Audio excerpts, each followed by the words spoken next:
Hi, ladies and gents, just a couple of announcements before we start. The 3 fire exits, both sides there and behind this arch. Can you make sure your mobile phones are switched off, please, or on silent? No drinks on any of these sides. And the usual stuff when the players are playing, best of order when they're down on the shots, keep quiet, and the rest of the time, obviously, feel free to cheer in as much atmosphere as possible. Thanks, guys. Look forward to it.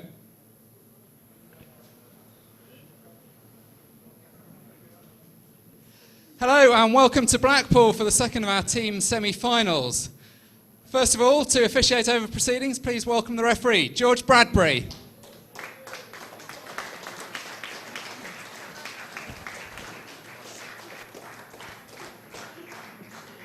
And first of all, a big cheer please for Team Ireland.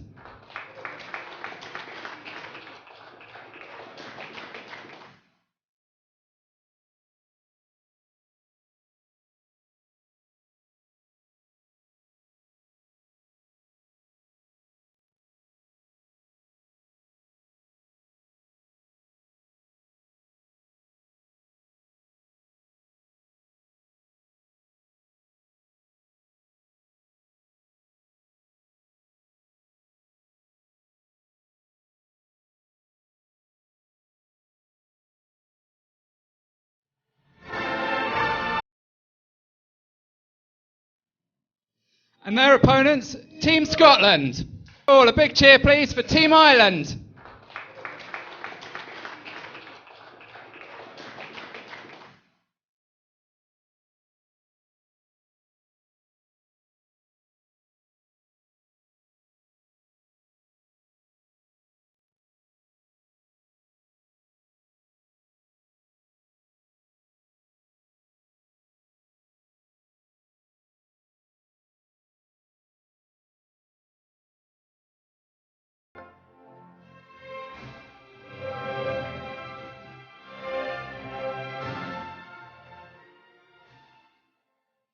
Best of luck to both teams. Let battle commence.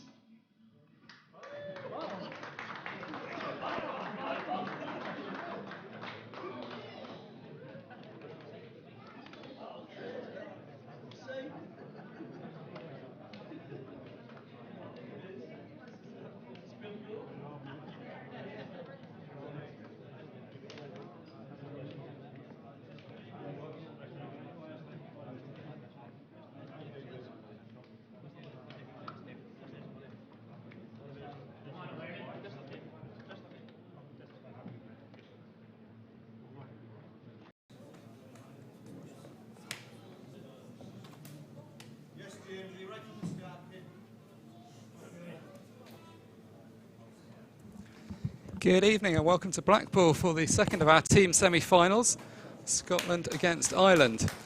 Commentary for this one for Mark Shepherd, and with me in the commentary box, Pete Butterworth. Good to have you with us, Pete. Yeah, nice to be back, Mark. 2 years. Yeah, sorry to see that you're here rather than out in the arena. I know your Australian team got very close to this point. It didn't really hit me until just now when I saw the teams being announced. We were one frame off being standing out there, but very proud of how the boys went. Great effort for us just to make finals there, so very happy. Yeah, it certainly is. It's a pretty tough score. I know you guys lost your first few and you fought back incredibly well. You got into the playoffs and yeah, been 11-10 at the end. Yeah, four wins in a row to get there and then an 11-10 to Ireland, but it was a good match and a great bunch of guys, so looking forward to this match. Yeah, I mean, this is a great match and it's a perfect one to have on as the second of the two semis. It's going to be a loud, boisterous affair. It always is between these two teams. So up first for Scotland, highly experienced player, face you'll have seen a lot of times over the years at the World Championships, James Feely. Versus Ireland's young gun, Sean Sharkey. Yeah, and Sean Sharkey's had quite a week. He was the man that was responsible for knocking Tom Cousins out of the World Masters at the weekend. In pretty convincing fashion. Yeah, something like 6 clearances in a row, I gather. Tom hadn't lost more than about 3 frames in any of his matches in the World Championships, and he was a pretty hot favourite to do well in the Masters, and suddenly wasn't to be. I think he may have only won 3 in that match. So.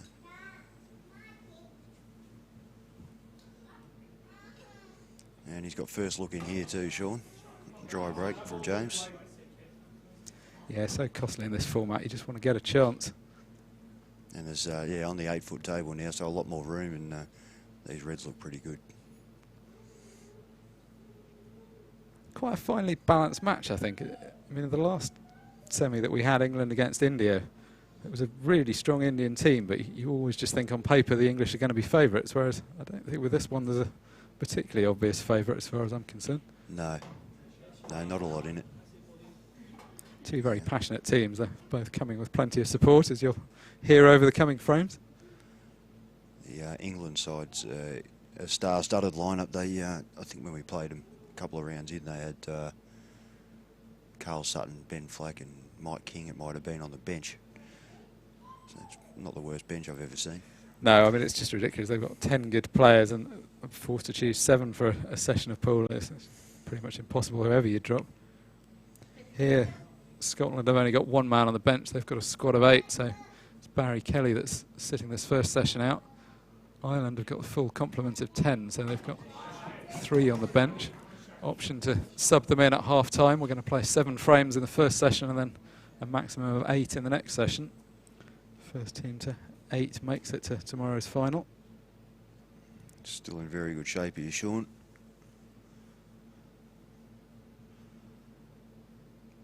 Yes, I mean, it's no surprise both teams tend to lead out with their strongest or stronger players. Sean Sharkey been a real talent for Ireland in recent times. Still without a couple of their big guns, namely Carl O'Donoghue from last year's side.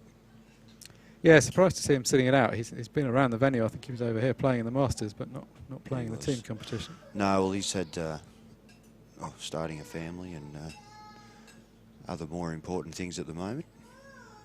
Yeah, it's quite a big time commitment. We're talking starting a family. We seem to have some young kids in the background joining in on the shouting.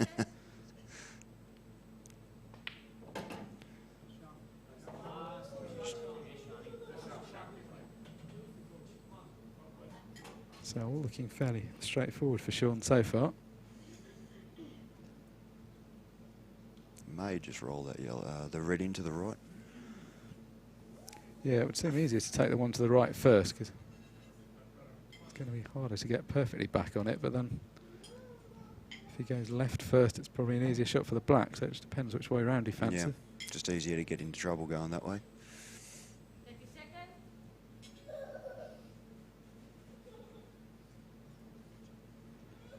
Let's go on the safer way. Yeah, it's just the sensible option, not too much can go wrong with this. I'll tell you Well, what, I didn't expect that. Well, why would you play it like that? He's tried to play for the gap between the yellow in the middle of the table and the black, but that seems an unnecessary risk. Absolutely, I thought just roll it in and cut the red in and give yourself a shot in the black. Yeah, because he was always going to be able to cut that red in and just leave the black in the centre, no need to overcomplicate the shot. But this is what pressure does. It doesn't just make it harder to cue smoothly. It affects your thinking as well. Yeah, this is not the best bit of thinking, it has to be said. Well, if he landed in the gut, we'd say he's a genius, but need a bit of side on this one, and he's underdone that. So great opportunity for James, considering he wouldn't have thought he was getting back to the table. Yeah, I mean, actually, Sean's been relatively lucky not to leave a more straightforward opportunity.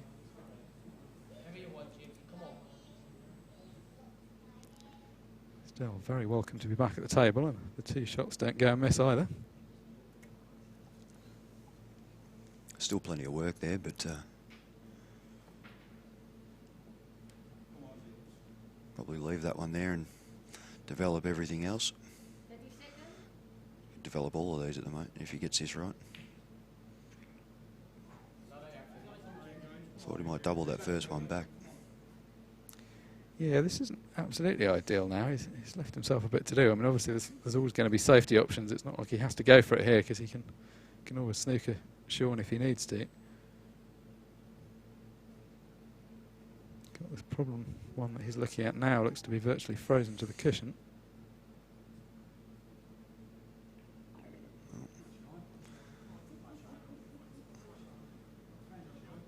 It's a good enough shot. Yeah, this is always the trouble. When you get just one ball left, you end up playing this really frustrating game where you're just chasing it around the table. Yeah, just trying to stop the other guy from going game. This is all the more annoying for Sean because it's kind of his own making. He was in the middle of what seemed a pretty straightforward finish. And Yeah, 100%. over-elaborated the positional shot.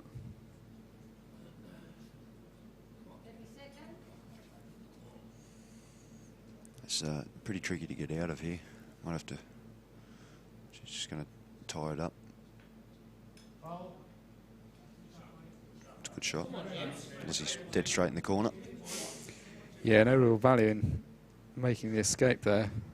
Stuff. It wasn't that easy, and I'm still going to leave him in anyway. So playing the deliberate foul, the thinking there is that he makes James waste his first shot. But as you say, has he left it straight to the corner? Straight enough. Yeah, that's not a good outcome, is it, for Ireland's point of view? This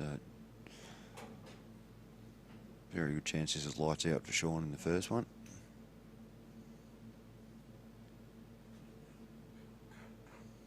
It's a bit different a team match from an individual one, but still getting the first frame on the board is a key psychological part of the battle.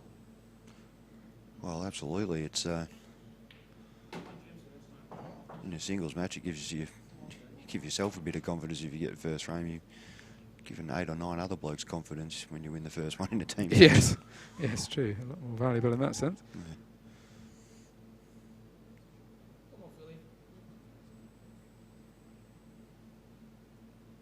How would you rate these two teams from when the Aussies played them? Was Well, either obviously stronger than the other? I don't think there's a lot between them, but we beat Ireland first match of the tournament, our first match of the tournament, and Scotland smashed us. So, but as I said, saying that, I don't think there's a lot between them. It's No, it's just sometimes the way it goes, isn't it? Yep. Same thing against Wales, who didn't make the top 6, and they came out, beat us 7-0 first round. And they were just running racks. It's yeah, I think it was a bit of a surprise result that for Wales. They looked a pretty good team on paper, but it just didn't quite go right for them. no, it didn't. He's just overdone that.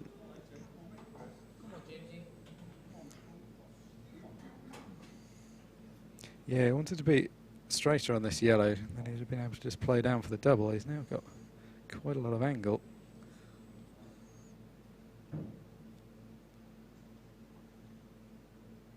Yeah, he may want to.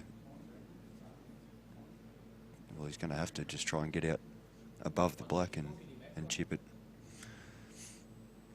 Still got the 2 visits, of course. Yeah, that's right. The priority here is just to make sure he pots this ball. Well, unless he can disturb. Oh, look at this for a result. If that goes in, it's a result. I'm not sure about that as a shot. Well, if they were both on, it was a good shot. Yeah. Yeah, well, or if that would have happened to drop in, it would have been a good shot. But Well, he's just overhit it because it's kicked it back into the same spot. Or, you know, yeah. back where it's not on again in that pocket. So now it's a bit tricky. Yeah, it's funny, isn't it? That was just one casual positional shot off what seemed a simple enough pot, and then that's landed in all this trouble. Now what does he do? Roll it in and either triple it in front of the red or just run down and bump up against it and force him to go up and down?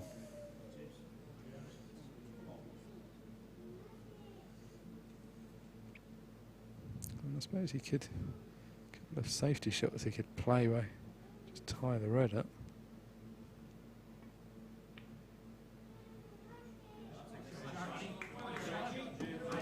It's pretty well thought through. It's handy that he's left him a Chinese if he goes up and down. Make that harder. Yeah, and the trouble with the up and down is it's not that easy a shot to pot. It would be very easy to jaw the red, and then if he did that, he'd leave James on the plant across to the other corner, so that's not that attractive. Yeah, the only thing is, as soon as you cut it in front, he just rolls up on the other one and snookers you. I think he can see the right-hand edge of this red, but that's not hugely useful to him. Yeah, that's what I mean. If you can cut that, well, he wants to go up and down. But if you can chip that red across so it covers that yellow, but then it's an easy snooker for James as well. So. Let's hit it. No, you can squeeze that inside. Yes, it's deceptive from this angle. That it doesn't look like Looks that yellow's good. going anywhere. But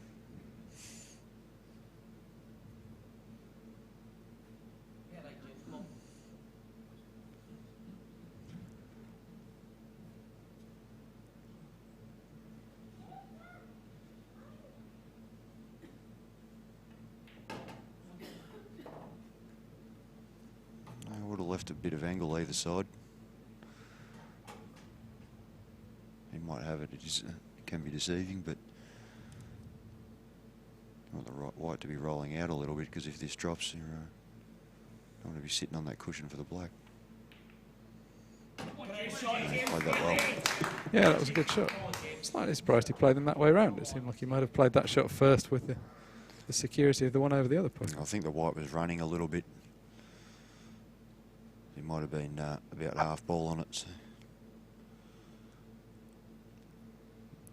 Either way, this has turned out very well. So this black into the centre for the first frame of the match. So disappointing really for Sean Sharkey. He was in there first. Looked to have the frame under control, then errant positional shot at the end.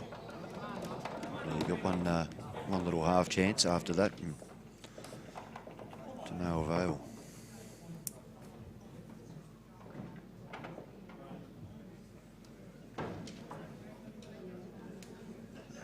Pat and Ken, is it? Oh, Rob. Who we got? Pat McCarran. And Robert Brady, Brady for Ireland. So, a bit of a switch around. It was the highly experienced Scottish player in the first frame. Robert Brady, the most experienced of the Irish team, veteran of many World Championship campaigns, steps up next. And, first one back for a while. First team back for a while for Robert. Yeah, good to see him back.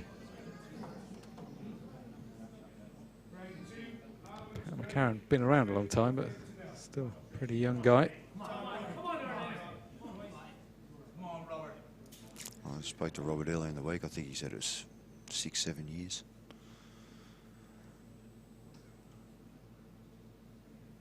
Very measured player, Robert Brady. He's not going to be rushing into anything unnecessary.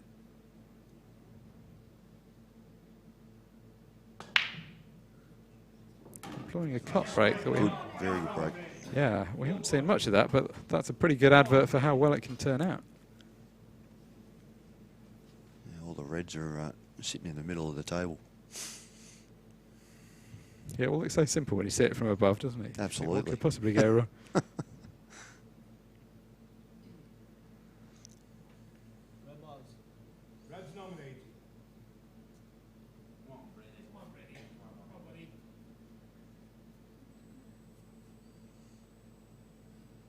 All right, I'll back him in here.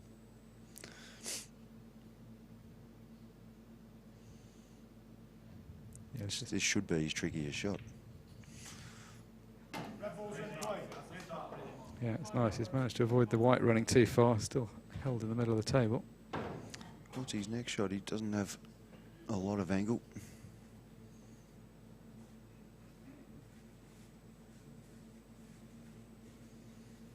Just a glance up at the clock. Like somehow when you're out in this arena, that minute passes by very quickly. We've seen a few people, well, we saw one actual time foul and a couple of other people get perilously close so far. There was a time foul, was there?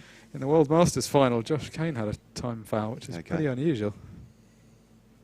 But then that Masters final had pretty much every kind of unusual incident and foul going. Yeah.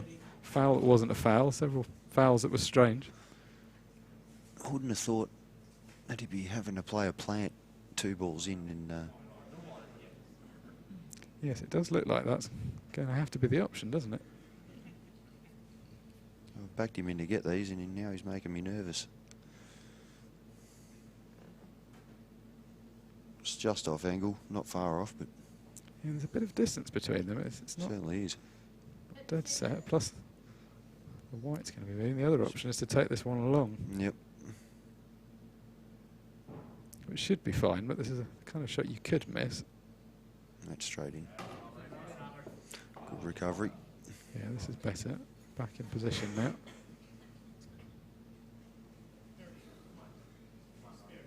Still got to watch what he's doing though. The one to the left of the black, you want to be on it properly.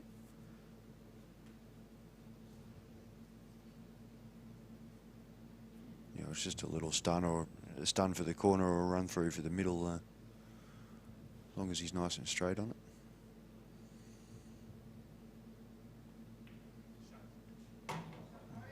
What's happened there? That's supposed to be a full ball cannon.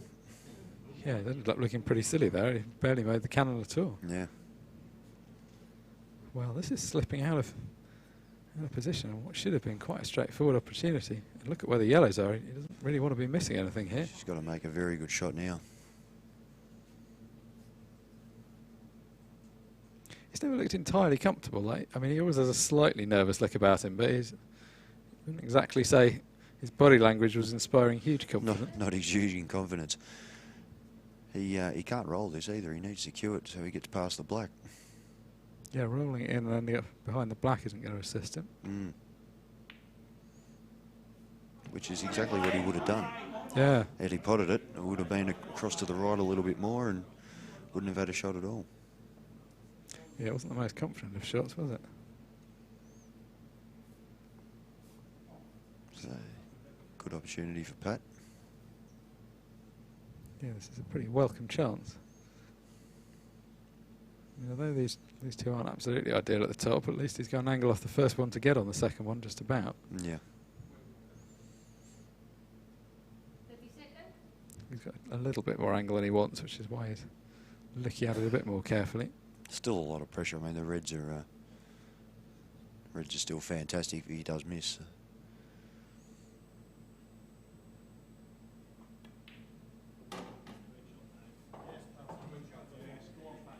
Yeah, I think it's been sensible. They had too much angle to hold for one of the baulk cushions, so sensibly playing down for this one.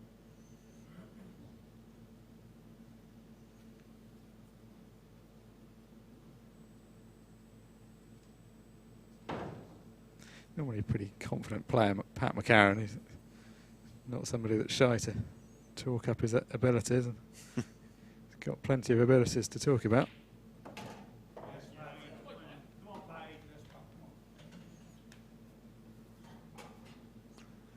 So he takes these two, gets up on the top, one on the top rail, and want to get pretty straight on that for the one in the middle, and it should be right. Sounds easy. Yeah, it does, doesn't it? Just it was very easy from the commentary box. Well, Robert Brady's standing up. I'm not sure he's standing up because he's expecting to get a shot. I think he's just getting a view of what's happening. Don't think he'll be hugely confident about his chances. I mean, it's not a foregone conclusion under this kind of pressure, but he shouldn't really be coming back to the table. Just short enough. Yeah, he almost ended up too straight, but he's just got a bit of angle still. Well, the line's no problem, it's just the pace on this.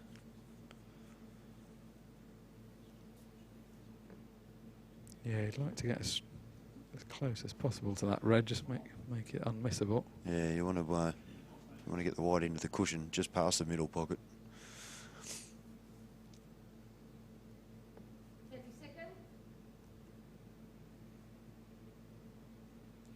His teammate's nervously looking on. Yeah, he's done exactly that. Yeah, he's done precisely what you said there. And it's probably come past the red just enough to cue it. Playing with a lot of right-hand side there, the cue ball speeding up the table.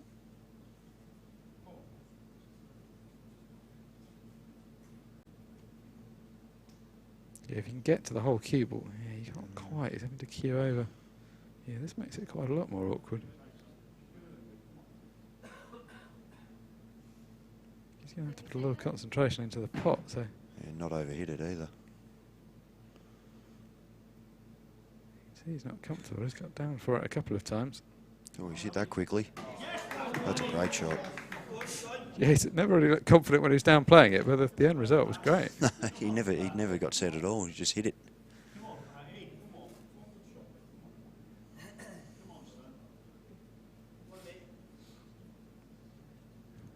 A tough skill, this. He's just made one very good shot. His teammates are calling for another good shot, Yeah.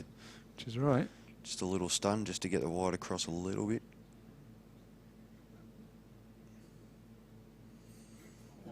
So it's not really inspiring confidence the way he keeps standing up, but he's still knocking all the balls in.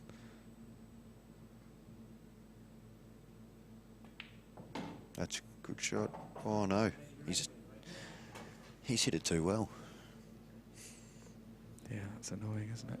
It's a bad outcome. Yeah, it was a bad shot really. He didn't need to get on that line towards the black. Just across near the reds would have been fine. Just give yourself a shot. Cued it beautifully, just too much bottom.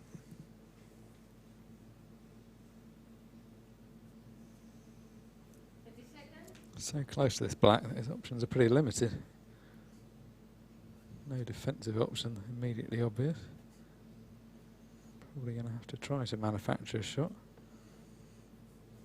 Just so everyone knows, when we do call bad shots, we do understand that it's hard out there. How many times? That's 17 times more across it might have. Eventually then. Yeah, I mean actually the previous shot he played from the Chinese snooker was a really good shot. It was a bit disappointing then not to get position on the black, but it wasn't by any means a formality. It was quite a tight angle into the middle pocket. Yeah. So this is a real let-off for Robert Brady. Kind of expected to be coming back to the table. You know, this has been both frames so far, so perfectly understandable under the pressure. Yeah, this is pretty much always the story of team pool, isn't it? You very rarely see the best pool played in finals. No, and in fact, semi-finals have a particular tension about them because people are just trying desperately to get to the final. They can often be a worse standard. Sometimes it frees you up once you get to the actual final. Yeah, there's not one more step to take. There's just do it or that's it. Not, of course, a hugely appealing prospect for whichever of these teams win because they've got to take on a rampant England team in tomorrow's final. Yeah, mind you, all the pressure's on England. Yeah, well, particularly as they've had a slightly lean spell of late. They lost to your teammates last year. Great Australian performance. Yeah. Yeah, best team we've sent over in a long time, so. When you got your number one bloke shooting 82%. So yeah, that's a pretty handy stat at this level. Pretty handy stat at any level. it's pretty good on your local league, yeah. What's he do here?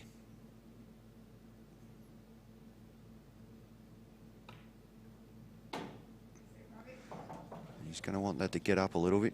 Well, the table's fast, but it's not that fast. Would have been nice for him to be able to get a hand on the table for this one. But Yeah, that would actually have made a real difference.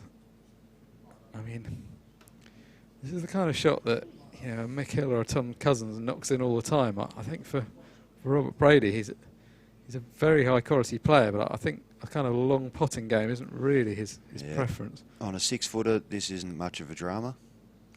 A little bit different on the 8-footer because it's the sort of shot that can get in your head a little bit. Like he'll get close, but it's just so easy. You just brush either jaw and this isn't going in. Digging down slightly as well.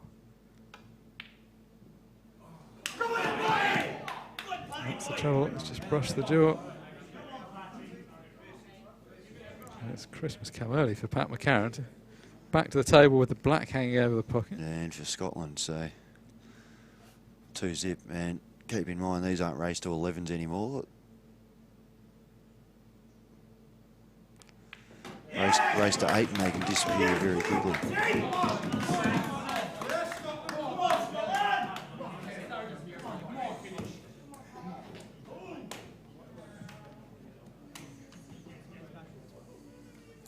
Well, muted celebrations from Pat McCarron, but I think we're very happy to get that frame on the board. He's got a strawberry there.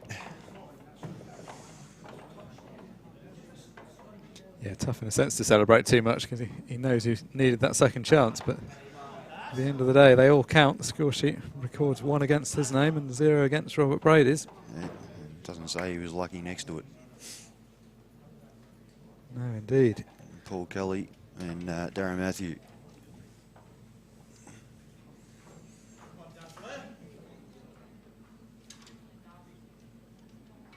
So will this be the frame that the Irish open their account? Important to get a frame on the board early on. Once you start going a few behind, you start chasing the match, which isn't good for anyone.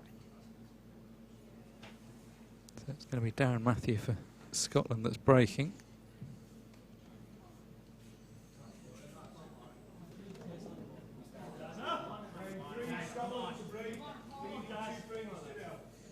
So big one here. Darren can get going. Three zips. Big deficit in a race to 8. That's a good break. And Darren Matthews has got another very experienced player. He was a prolific junior, world champion as a junior, won a lot of tournaments. Now a long-standing fixture of the senior team. Very tough competitor. My first 2 singles matches at the world titles 2 years ago. It was Sean Sharkey first won that, and then lost to Darren next match. Well, that's a pretty good result to have beaten Sean, but yeah, that's a tough draw, isn't it? Yeah. Yeah, welcome to the world stage, yeah. Well, this is exactly the trouble, because you beat someone like Sean and you're busy celebrating that, and then somebody else turns up and you've got to beat them as well. It just keeps going like that. Well, to be honest, I didn't, other than knew he played for Ireland, I didn't even know who he was at the time, so.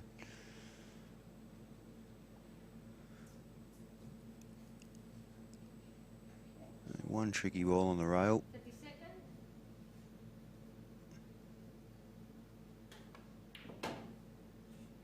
It's not great.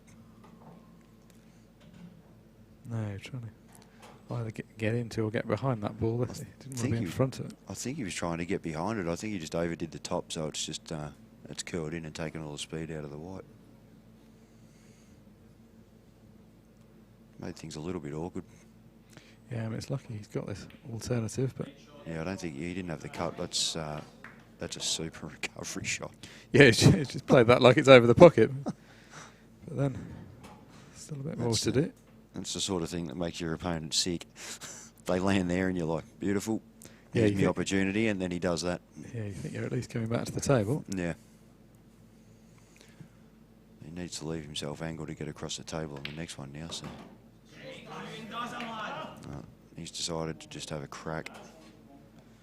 Yes, he's playing, although this is just some practice game at the moment, but in fact in front of a large crowd in the semi-final of the World Championships.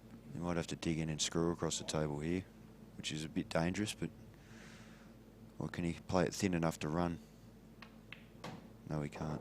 So he's done that. That's a great shot. Yeah, he's still not out of the woods though, is he? He's got to cue one ball well. Yeah. Screw back to where he is now. Yeah, if he just had to drop this in, it would be simple, but the screwing back means he's got to play it harder. That wasn't even close. No, I mean, you can see where the white's gone. He just never got into that. Well, it was entertaining while it lasted. Yeah, it's pretty quick fire stuff. So first look at Paul Kelly. He will not be at all unhappy at what he's been left. Oh, just rushed it. Yeah, I mean, that's a pretty unforced error, isn't it? Of all the balls on the table, you could have seen him missing. It wasn't that one. Mm. He's missed it by a fair way as well. Oh. Well, he doesn't plan on lining a shot up, does he, Darren? He's No, straight down at it. this is a huge shot. Yeah, this is a really tricky shot as well. Well, he's got a bit of a result there, but Now, Paul Kelly's got to get a hold of himself. get himself back into this frame. If he needs to play some tactical stuff, there's Maybe plenty of options. just cut that one across the top rail and run the white down here. Go safe.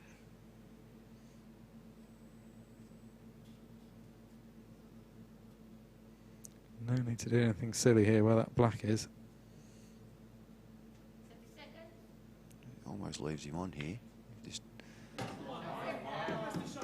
Funny, isn't it? You miss a pot as simple as the last one, and then he plays one like that, though it's over the pocket. yeah, goes in clean as a whistle. Oh, he's done it again. Goodness, I mean, that is a terrible miss at this level. He's lifted. The head's come up on that.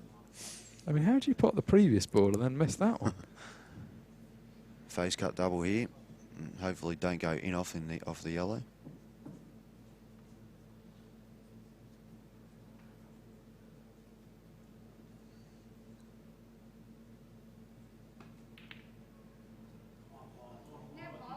Yeah, I thought he'd get that. Well, after two bad misses, he's got a third bite of the cherry here, and he's got to take advantage. He doesn't have much of a shot on either.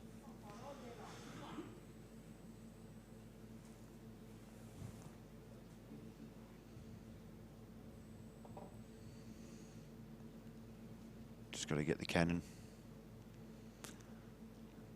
Bump that yellow on the right out and sit on the other one. Yeah, if you can just leave the cue ball near where this bottom right yellow is.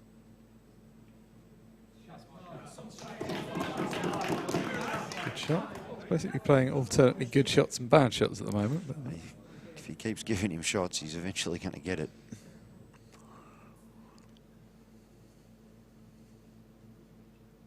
yes, the one thing you can be sure of is that he'll be going full-blooded for this somewhere. He might be trying to rest on it. It's not actually in a great spot for fluking. It really would be quite a big fluke if he finds a pocket from here. There's either two cushions up the top or, no, one. Taking about half a second to hit that. Now it's gone in a good position for Kelly, so he can actually play a couple of shots without fear of him knocking the black straight in. So yeah, to lose from the position that he's in here would be virtually inexcusable. yeah, just needs to calm down. Well, I reckon he should have had a bit of a dip then, while the black was dead. Yes, I mean it's not great to have left him a piece of this black. I mean it's not a piece that pots obviously, but you still don't want him moving the black around the table too much. Well, interestingly, I think you could see it, but interestingly he's going off the side cushion. Now, two shots, 6 balls in the middle of the table, or close to pockets. Yeah, I hate to say it, if you don't get him now, you don't deserve the frame. Absolutely. No trouble at all. You should have 2 on the black. Certainly should. You can absolutely forgive the nerves that he's displayed so far, but this is the moment he's got to step up. If Ireland have got any aspirations of winning a world title. You saw how clinical England were earlier, that they're not going to be affording whoever gets through to the final hatfuls of opportunity, and already he's out of perfect position. It's not a problem, of course, but Take this one over the black pocket again. Well, he's just rolled that in and put himself back in the exact same position. yeah, one of his teammates shouting out confidence, and that's exactly the issue at the moment. It's the Yeah. lack of confidence. And if you don't have it, you're in a team game, pretend. Yes. This is better though. That was a good recovery pot. Yeah. Either land on the balk line now or on the back cush. Yes, anything but dead straight. He's overdone it. Wow. Well, this pattern of alternating good and bad shots is going to be pretty costly if he carries on like that. Oh, it's pretty entertaining, Mark. Yeah, it makes for, makes for a good spectator sport. Yeah, there we are. That's the good shot.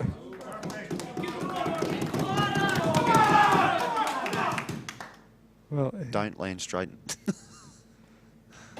Get it out of it. That's it. I'll say it. He cannot possibly go wrong from here. well, it's made this look pretty difficult, but he has I think, won the frame. Yeah.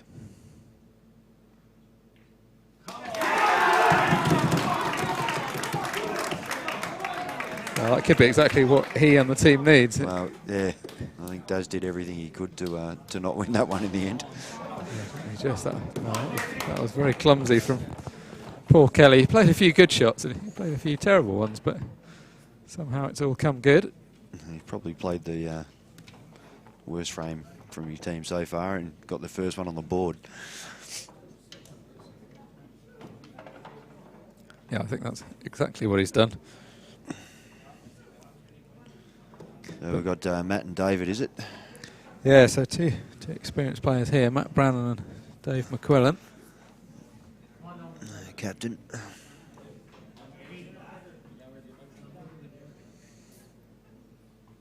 That'll be David to break.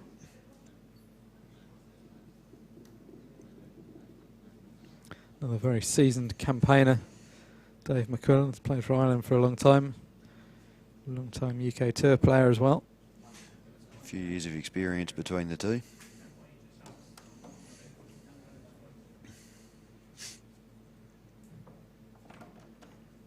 We haven't seen too much of this so far. Not that many players have been coming to inspect the rack, but it's their prerogative too if they want to.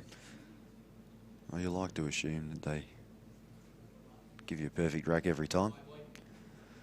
Of course, isn't the case.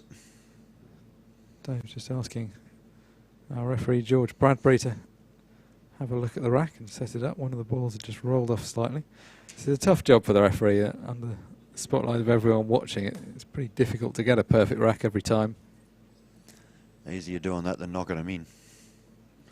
Yeah, sometimes. I don't know. I think I'd almost rather be the man with the cue than the man with the white glove.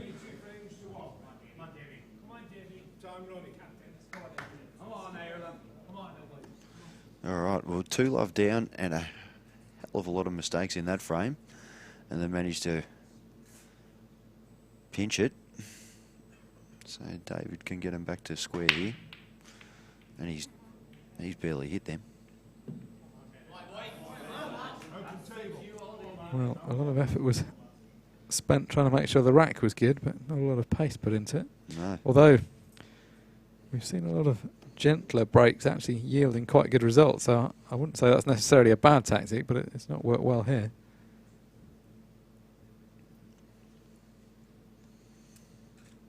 The reds aren't terrible if you can get one. This one to the right centre a good to start shot. with. Yeah. Oh, he's a little bit unfortunate there. Yeah, if he gets a fuller cannon on that red and Or bumps thinner. onto it. Yeah. Yeah, well, yeah, just not what he actually got. Well, he's decided he's going to go for that one anyway, off the side cushion. Oh, Well, I reckon he's put unwanted side on that.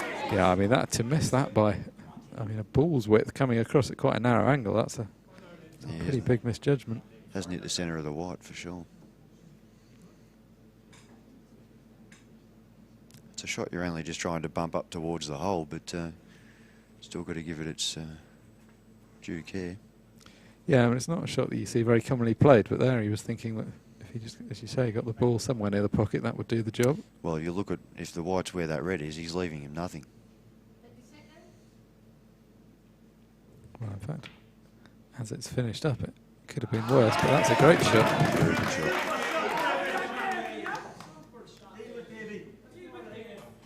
And if you can manage to nail this and get back down on him, he's in really good shape.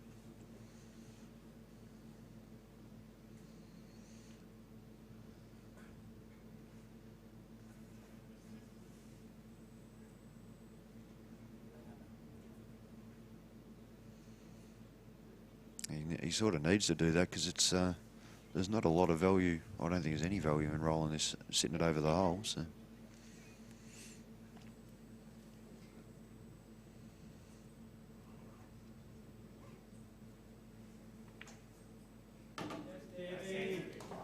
Well, we couldn't see it, but we could hear it go down.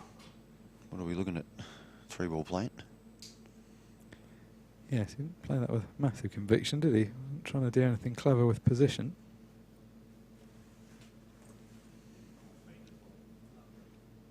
A little bit of insurance for him with that red on the top rail.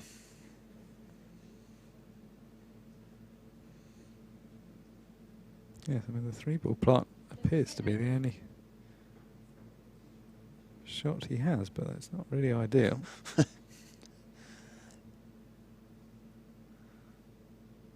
No.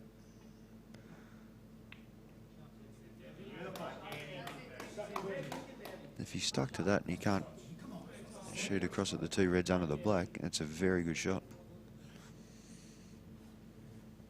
Yeah, he's got that pretty tight, hasn't he? Mm.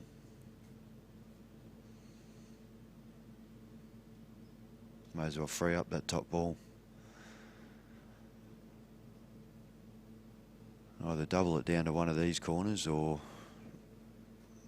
very tricky shot, try and roll off it and get behind the other red. But playing out of a Chinese, it's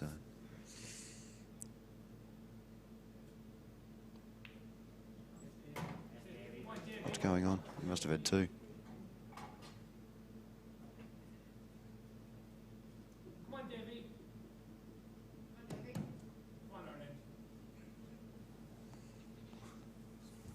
We've missed something here.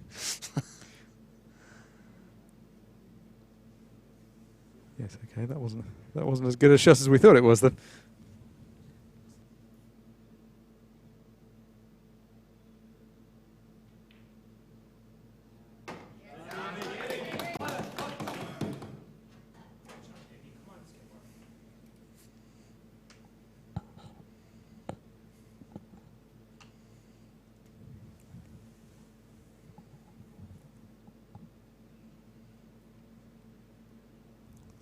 Wouldn't have thought he could see the edge of that. No, he can't.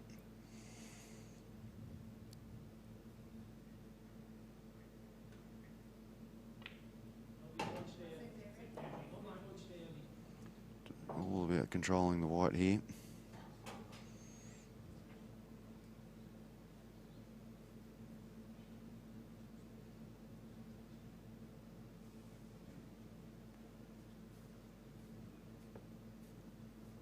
Just misses the yellow, the other yellow off the cushion. He should cannon into those 2 reds to hold.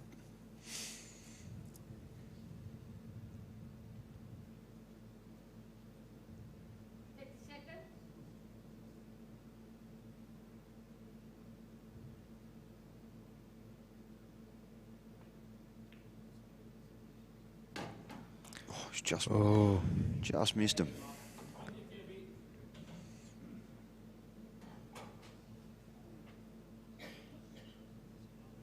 Well, he's doing well to keep kind of deadpan there. Inside he must be really kicking himself. Just wanted to clip into that red. Hold position for the yellow. Going behind them is not a good outcome.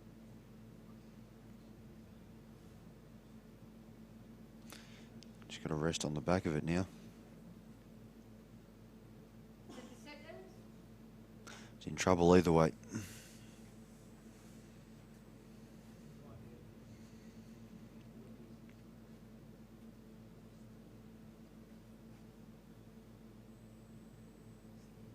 So Matt Brannan now knowing that he's going to be coming back to the table and likely having something to go at. It's going to be very hard to get this save. Opts to try and play for a flute. Well, how's this looking? Well, not too bad for a moment. Well, I'll tell you what it does. It cuts down the options to 1 for the ball on the top rail for Matt.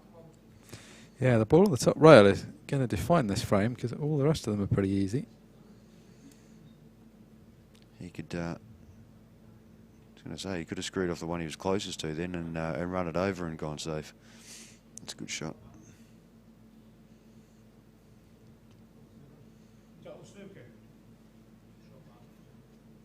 The referee confirming what is fairly obvious from this angle, that it's a total snooker. Mm-hmm.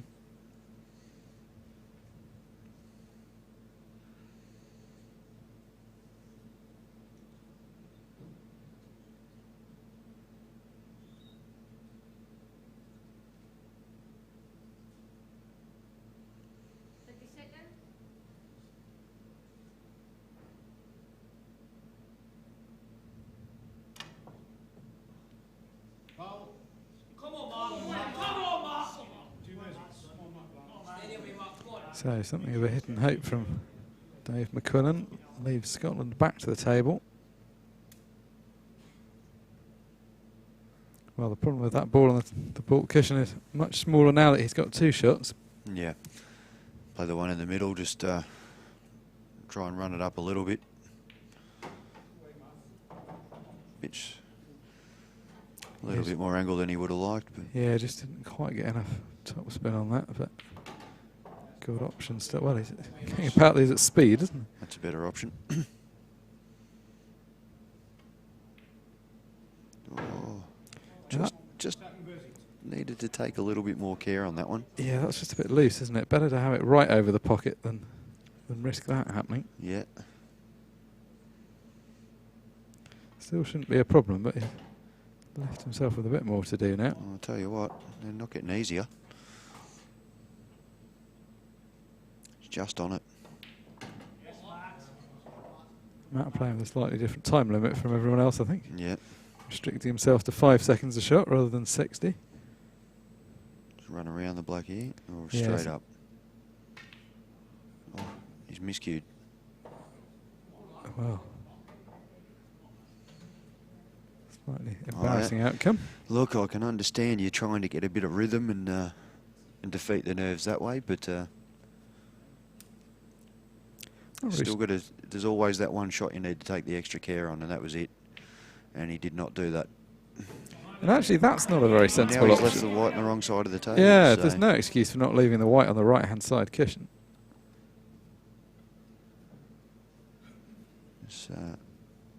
He'll be furious with himself. Yeah, that all happened in a bit of a blur, didn't it? He played that a bit quickly. He'll be thinking what happened.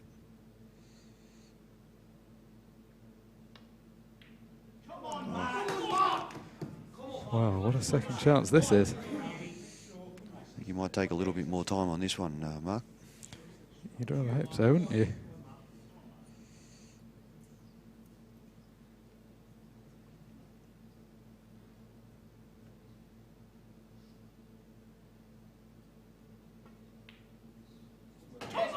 That's more like it. That's the Matt Brown that we're used to. Well, hugely, hugely fortunate to be back at the table after the previous series of shots, but again, the score sheet doesn't lie. It's 3 to Scotland and 1 to Ireland. They won't be the biggest high fives ever right now. No. I'd probably rather that game wasn't videoed. Well, still 3-1 it is.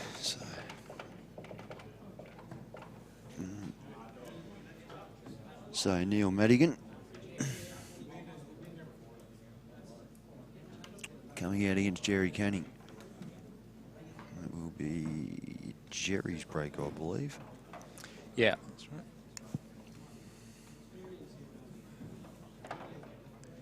Well, it's a bit hard to say what the correct scoreline should be. I think 2-2 would perhaps have been more reflective of the play, but could actually have gone either way, really. Yeah. Yeah, definitely. But Scotland have had the best of the scores anyway, so really needs to step up here, Neil, if he gets the opportunity.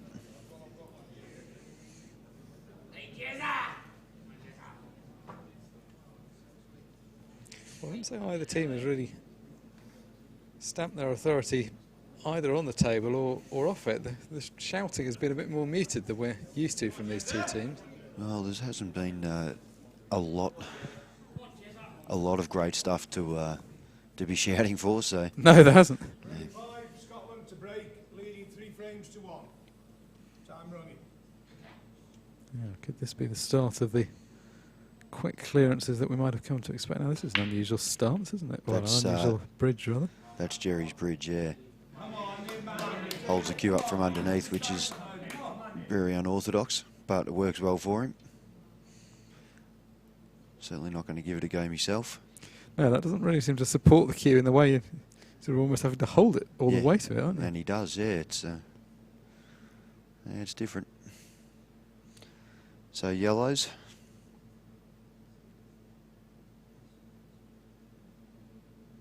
A little bit of traffic in the middle, but good opportunity for Neil.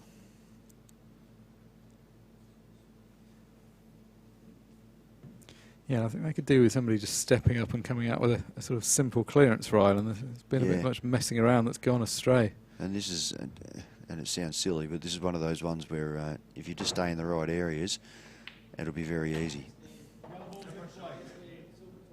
Yeah, he wants to take a leaf out of the book of someone like Phil Harrison that we saw earlier on. He just makes these kind of clearances look really simple. You just finish thinking, well, that was a simple clearance, but it's the not moving the cue ball around too much that's the key to that. Yeah.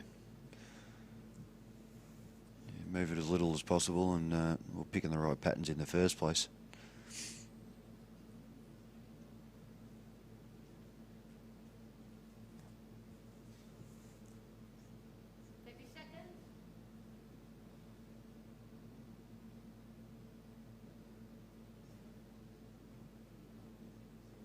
Well, you wouldn't say he looks entirely confident, but I'm sure he does have a plan.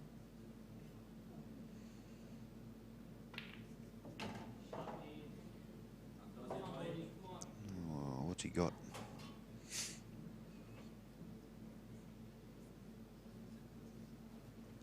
Yeah, these will all be set nicely as long as he's got a pot to go out, but this is Well, not looking too promising at the moment. Worst case scenario, he's got a cut in the middle under his own yellow. He might be able to get to the edge of this. Looks like it from there, but it doesn't from that angle.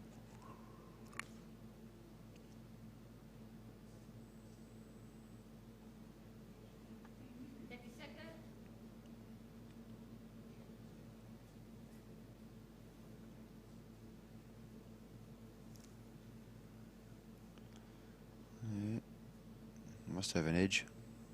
We're just going to bend it around a little. Draw. Well, nervous moments for a second there as that white ran free. I mean, in the end, he could see enough of it to properly get into it. We were thinking maybe he could just clip the edge, but he actually got quite a good hit on that. That's why he was able to screw back. Almost straight into the centre pocket. Yeah, that would not have looked so clever. So it's not completely out of the woods. No, not even close. Care. The outside, the far right yellow is probably the one to go for, but it's a tricky shot, plus you're queuing over a ball, so he's probably going to take the one over the middle, but got to avoid the others.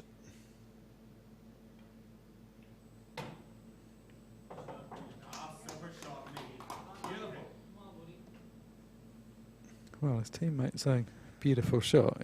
It's okay, but... Well, it's a beautiful shot if he digs in and nails this in the middle and screws out into the middle of the table. Yeah, the problem basically is he's just got too much angle on this one, so as you say, he's going to have to really get into it if he wants to keep the cue ball down this end. Yeah. Just screw off the cushion and come out near the black spot. Would be ideal. But we're yet to see someone finish without an error yet.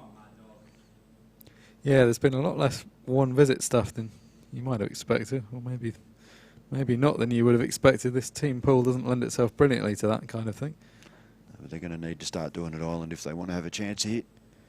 They're certainly going to need it if they want to have a chance against England in the final. This is the money shot. Oh, he hasn't quite got into it well enough. However, now it all comes down to how this cannon comes off. Yeah, the pace he's going to have to play it at because the cut's quite thin. I don't think it's going to be that easy to be certain where the yellow's going to finish up. He's going to need a bit of luck. Well, you probably want to use hit middle ball or centre ball or below. So the white stops, so you take all the pace out of the white after it hits the second yellow. And hope and hope you've got a shot on it. Yeah, you just want to bounce the yellow into some kind of possible position.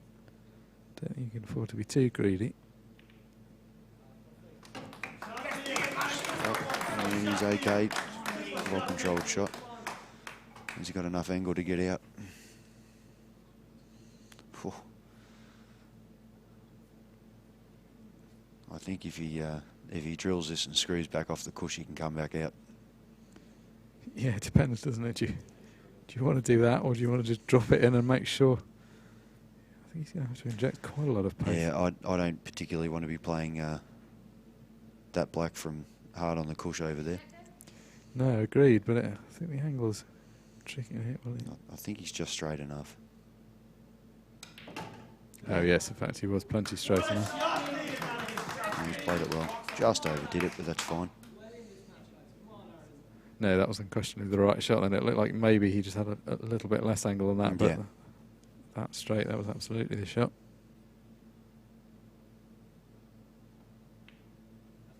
Well, that's better. I wouldn't say he ever looked like he was completely in control, but he held himself together well there. But Did what he needed to. that's going to boost the confidence of the Irish.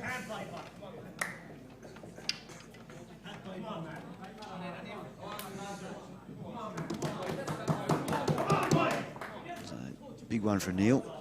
Next up we have Scott Kennedy and Matthew O'Hara. So Ireland's break is at mark. Yeah, Matt O'Hara to break. He did. Scott Kennedy did pretty well in the stats from what I recall. So he's had a good tournament. Yeah, and a relatively new face in the Scottish team, I think. I don't recall having seen him in the previous televised stages.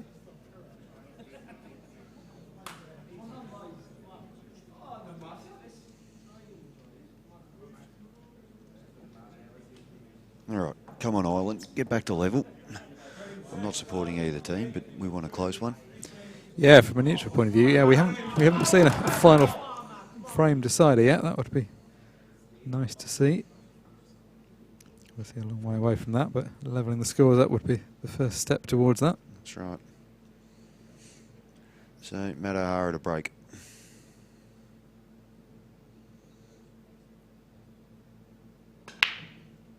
He's just gone a straight break, and that's worked well. Just a little couple of them tied up the top there. Yeah, that for a moment that was looking good, but the last few balls moving have just gone a little bit awkward. We can open that up now if he chooses.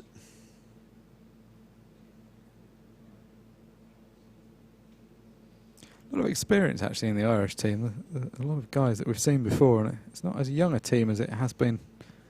It seems that some of the young guns are unavailable.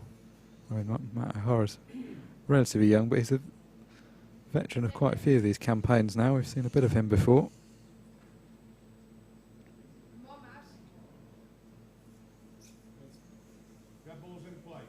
So, taking the reds. And he's taken no time at all on that. Well, that's a tremendous pot. Great pot. Just underhit it a little.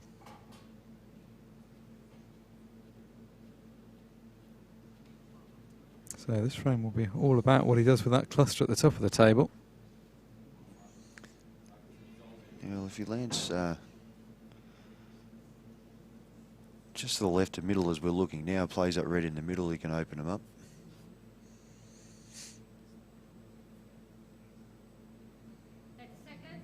Big shot here. Great shot. Yeah, he's looking pretty confident, isn't he? Oh, well, I was going to say, he's only a couple of shots in, but he's looking more comfortable than anyone else so far. Yeah, it's funny, isn't it? The body language, he just looks like he has in mind to clear up here, whereas some of the earlier ones you're thinking, well, they don't quite look like they're ready for this. He's playing quickly, but he doesn't look to be rushing.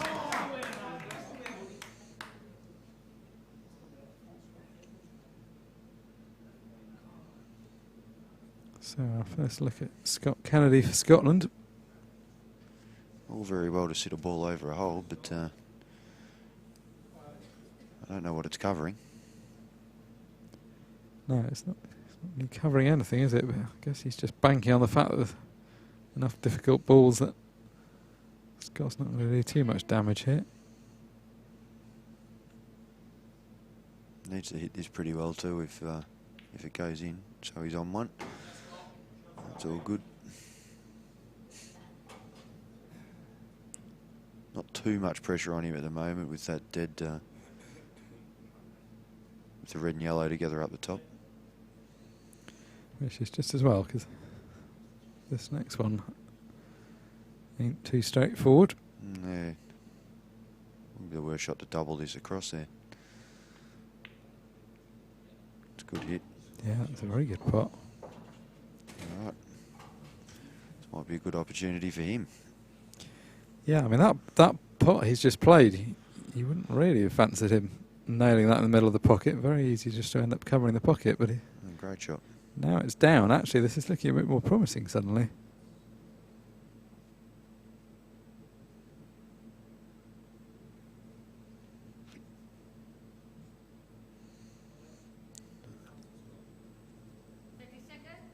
He's looking at playing this one in the corner and then running through for the extraction. Yeah, that would seem like his most viable route from where he is. He's too straight on that. Yeah, that's no good. And he knows it. Straight away he knew he'd underhit it. And actually, the fact he's so straight makes this quite tricky all round. Yeah, well, I think just that sitting over the holes still good value for him. Yeah, I think he's going to have to just take his medicine here and not chase after something that isn't there.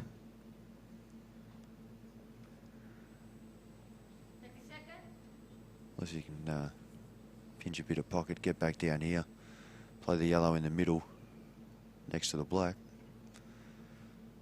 No, it looks like he's going for the... Just got to sit. Wow. Yeah, it's okay. Partly he had in mind to try and get a good cue ball as well, because he could definitely have got closer to the cover if he'd been concerned about that. Mm. Double this red up and down.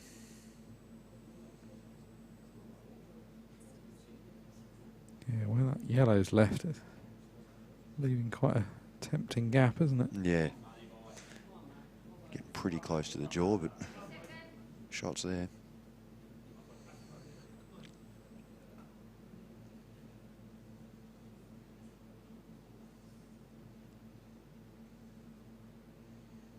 Killing a yellow.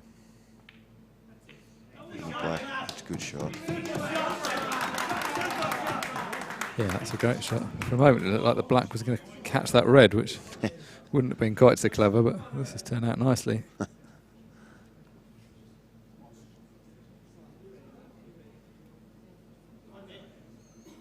So, two problems now. You've got the yellow tied up, and then even if you work that out, you've got the black. You can put the yellow and pot that red now, and he's got to hit that absolutely pure to cover the black, though.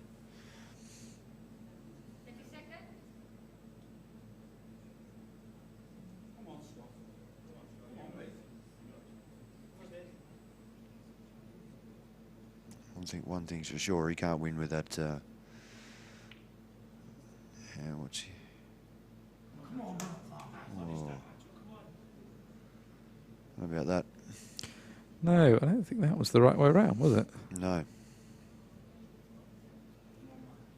Although strangely, that looked kind of like what he was playing. It didn't look Yeah, like he mishit it exactly.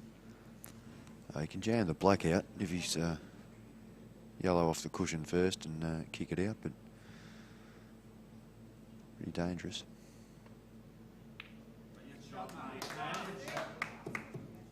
So Matt O'Hara there with the luxury of just being able to bump that red out, knowing that he was in no immediate danger. Don't seem really responsive off the cushions.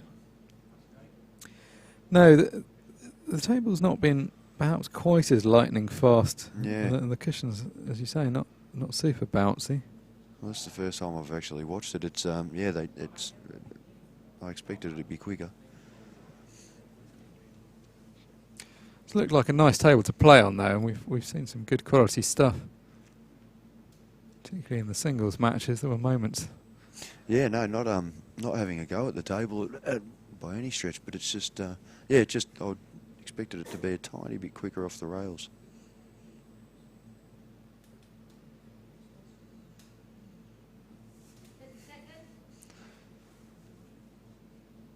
So Matt in the box seat here. Yeah, it's always nice when you're in this kind of position. You've got a bit of a safety net. Great shot.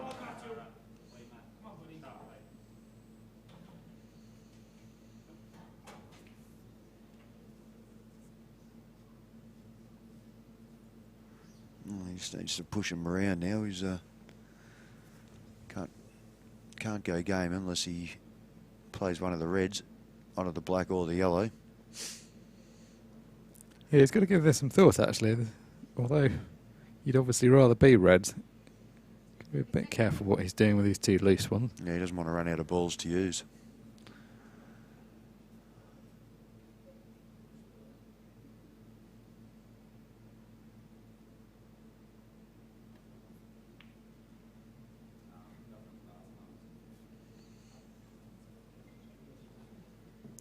Good area.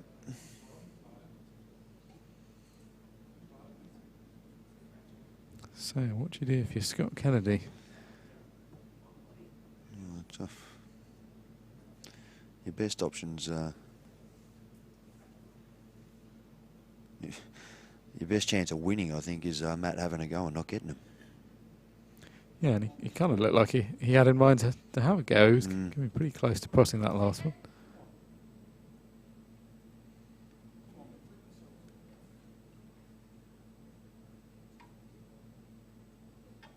Yeah, I think I'm with you. I think maybe leaving more yellows on the table would be wise for the time being. I don't know how much value there is in moving too many of them. Oh, he's nailed that pot.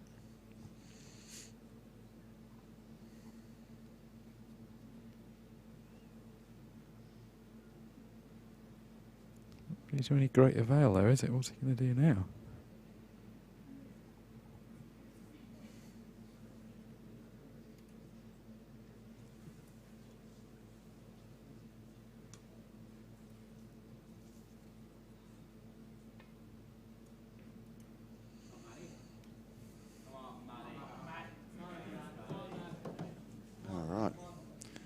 Does he have a crack here? Cut in the middle and play the cannon? It's a difficult decision, this. If it goes well, we'll be saying it was the right shot. If it goes badly, we'll be saying he didn't need to go for it. Mm.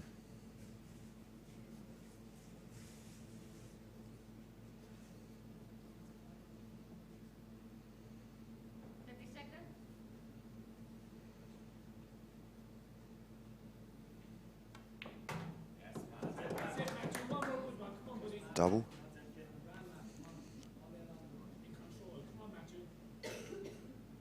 Can he get on that red under the yellow? Well, I think he can, but it's a pretty specific place he'd need to be. Oh, it's not too, yeah, I'll tell you what, looking at it from that angle, it's not as bad.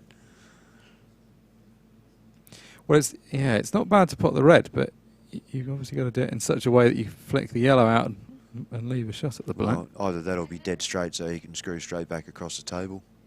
Play the black from the other side of the yellow. He needs to get pretty low here though.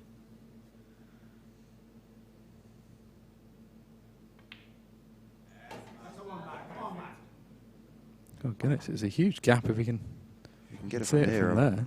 Yeah. No. No, that obviously wasn't his plan then.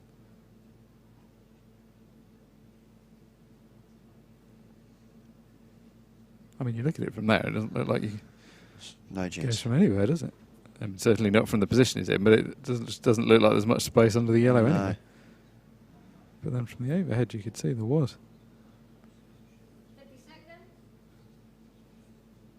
Oh, surely not. Is he trying? He's going to nudge the yellow out, is he? Val, 2-8. If he gets straight on, I need an overhead. Can we have an overhead, please? Thank you. He can jam. I reckon he can almost jam that black in there if you go right behind it. You know, this is an interesting tactical approach he's taking. He's overhit that. Yeah, He's no, it's all right. Yeah, but it's actually that could have ended up just about anywhere, but he hit it so wide it didn't even rattle in the jaw, so Yeah. it's turned out quite well. Well, Almost want to see him have a go at the black just to see if it will go now.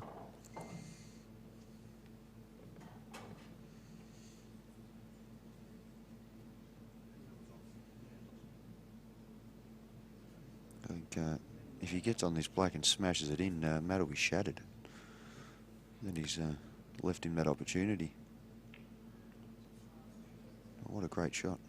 Yeah, that's actually a really good shot because he was always going to double kiss that yellow. He somehow Really managed well, to judge it.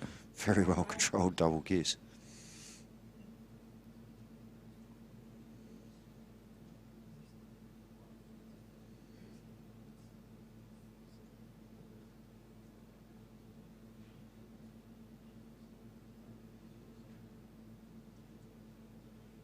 He may well send another one down here.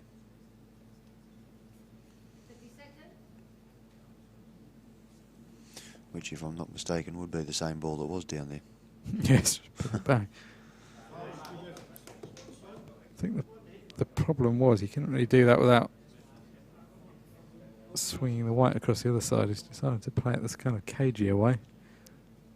I think he's got two on the black. If he can get on the black with two, I think he can maybe jam him out. Yeah, I think that's what Matt's thinking, that he just Yeah. wants to make sure he doesn't give him two that he can use. He's looking up the table here. He might have left him on.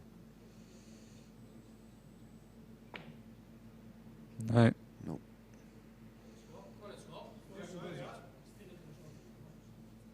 No, he's going to have a crack with one because he can't leave him safe here. No, this is what Matt O'Hara's been banking on. Well, I don't think I see the value there. Look, I won't say it's a guaranteed, but this is it's a great opportunity, but it's not a formality. It's 8 foot away, cushion to cushion. He's aiming at about a sixth of a ball.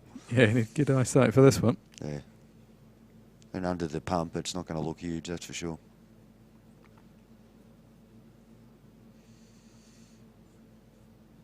Doesn't have to have a go.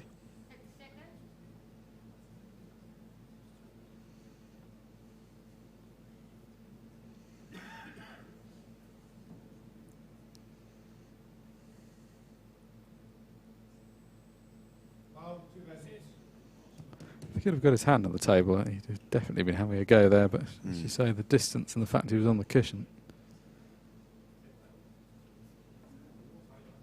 Okay. Get your chalk out of your mouth. Yes.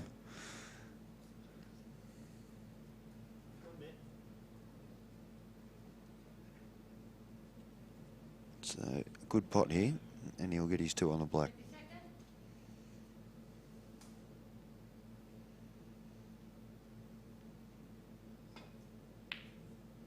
Oh, watch the run through. Oh, God. It's all happening. Well, one thing's for sure now, Mark. That's not jamming the red out anymore. No, I don't think you're going to be powering into the black, eh? Well, this has been an interesting situation. That's changed the complexion of the frame again. The red now isn't sticking out from the top end of the table, which is why this is possible. This is just getting tucked up again. Could be a fair bit of golf left in this frame. Yeah, looks like we've picked a good one to commentate on here.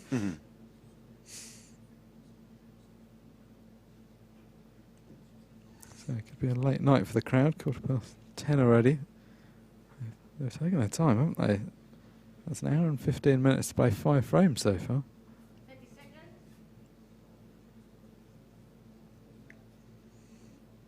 And as expected.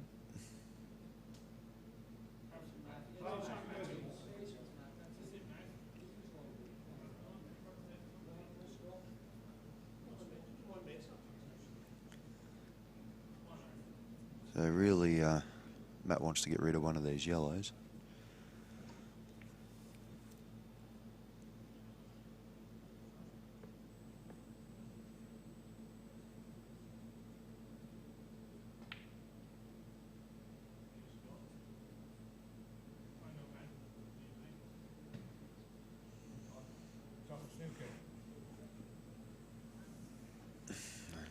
So the referee confirming it's a total snooker, although that's somewhat academic from this position. Yeah.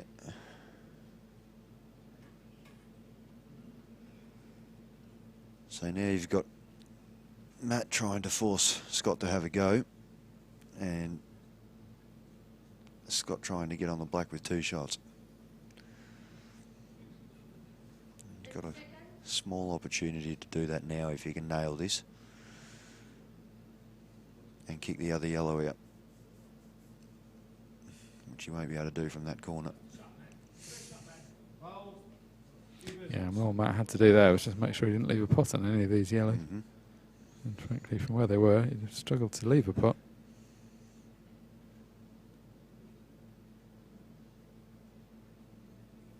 Yeah, he still played the Hail Mary shot because it's no matter what you do, you're not going to leave him a clear shot in the red.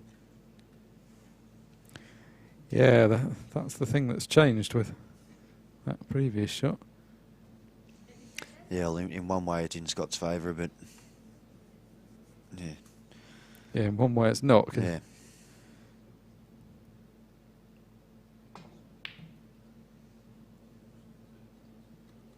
It's close, but it doesn't have the legs. Yeah, that was close. No real downside to going for that in the way he kind of had a free shot there to try to go for something. Mm. Can now get back to the safety game.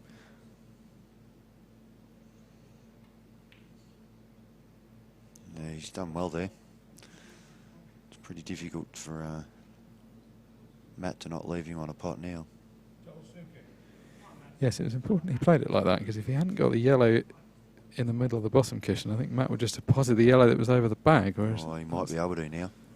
can you see enough of it? If he can, I think that will definitely be the shot. He'll do everything he can to pot it.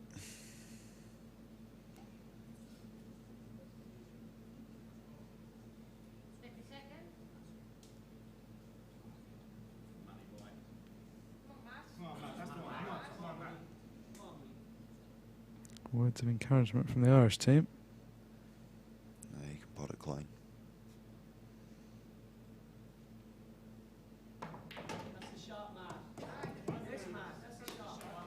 Yeah, that is indeed the shot. So the 2 visits, but the problem is he needs the 2 visits for the yellow and then the black still there. Well, you can have a crack at the double. Yeah, it's just, I think, possible. It's pretty tight, isn't it? Yeah, you got to punch it.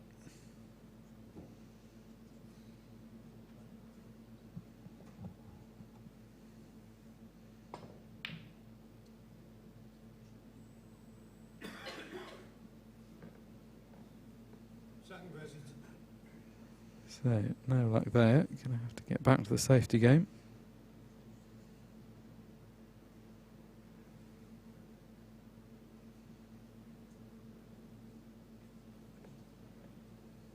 No, he sort of needs the white.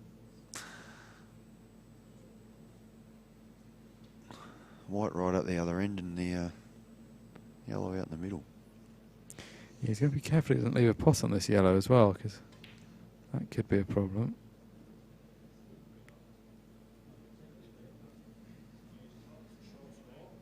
Now, do you pot this yellow and just leave distance from the black? It depends how tight that black is. Yeah, you need to get the white right. No, you can't do it. So you can kick the black out.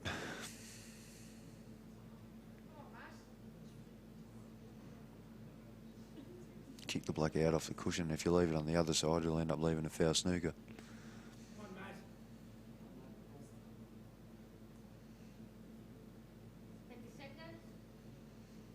I'll just bump this off the cushion. Try and put it on the back rail.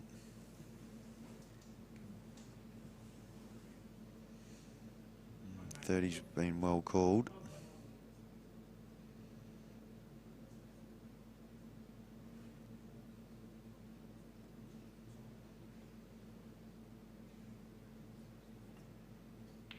Yeah, it's a shot. It doesn't matter hugely. You're a little careless, but I don't think, Yeah, I it don't really think. changes anything, does it? No, he couldn't avoid the in-off. Pretty odd situation where it doesn't really matter going in off, but it didn't really there. No. I suppose the only thing it changes is that he can potentially put the white anywhere, so he can try to line up some kind of double if he wants to for the first shot. 50 seconds.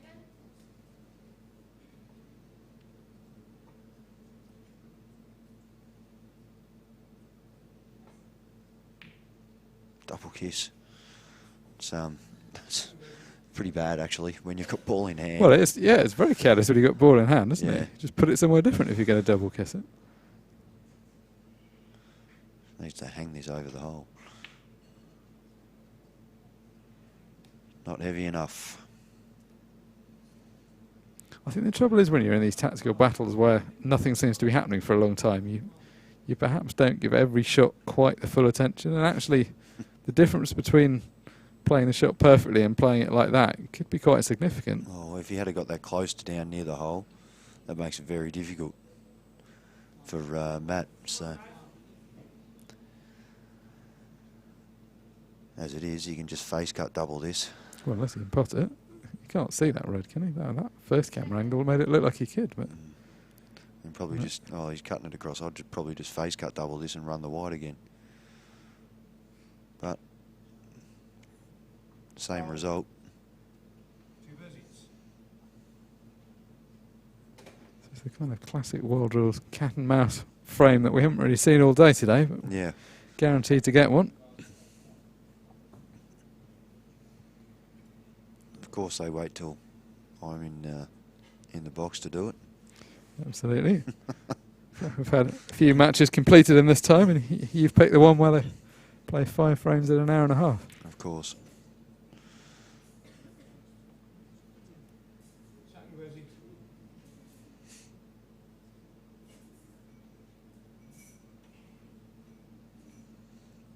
So you just run across this and double it.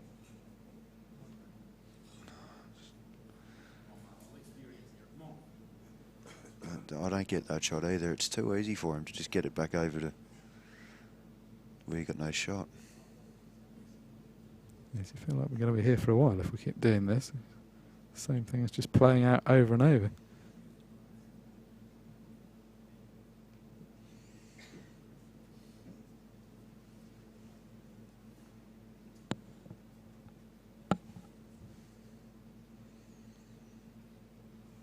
Well, I don't know what's taken so long. He's just got to do what he's been doing.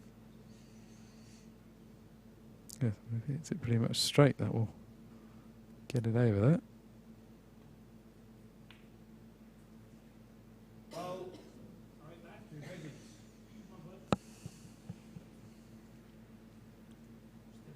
It's one of those games you can forget who's and what colour after a while. Everyone's just playing the same ball. Like an old-fashioned game of billiards. They've got 3 balls on the table. Yeah. Does he go for the double, or does he just nudge it and then sit it over the hole?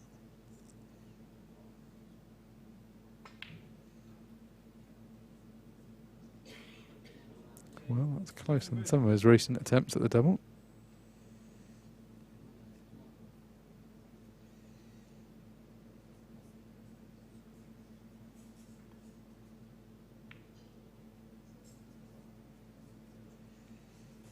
I'll just touch him up on it.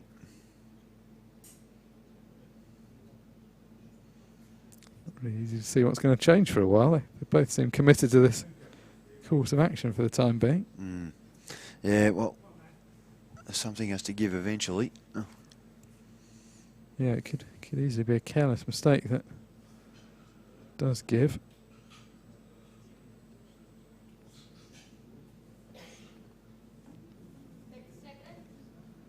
I mean, Scott in particular has got to be careful, because if you give it any kind of foul, he'll leave a foul snooker. So, Yes.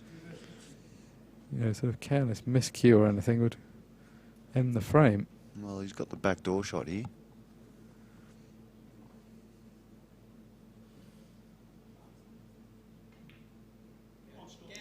He's got it.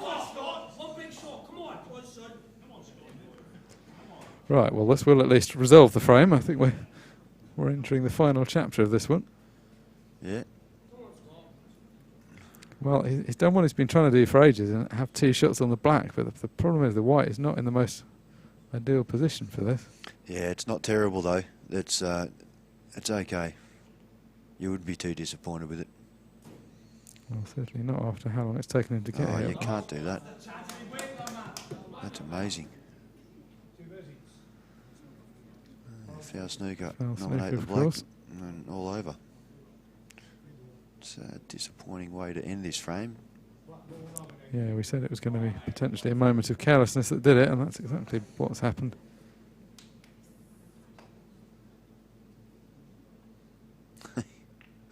I think the umpire just pointed at the black when he nominated. Yes, never be too careful. Foul snooker, nominate the black, and he pointed at which black, so that's good. Well, we've all been caught out like that with nominating a coloured ball, but yeah, I've never seen that on the black before. I like it. Well, what a strange frame of Paul. Feels like the crowd and the commentators need a break after that one, but we're only 6 frames in. One more still before the mid-session interval. Well, they've caught up at least. 3-all, and last one of the round. So I think everyone in the audience will be, or everyone that's still remaining in the audience, will still be hoping for a slightly quicker one here. Alan versus Pat. So a one for the purists, as we say. Pat's been in great form. He had called his match the other night against Tom Cousins. He played very well. Didn't get over the line, but played well, and he made a great clearance at 10-all against us last night. So he's not my favourite person in the world. No, I was going to say, that doesn't sound ideal. No, he played very well.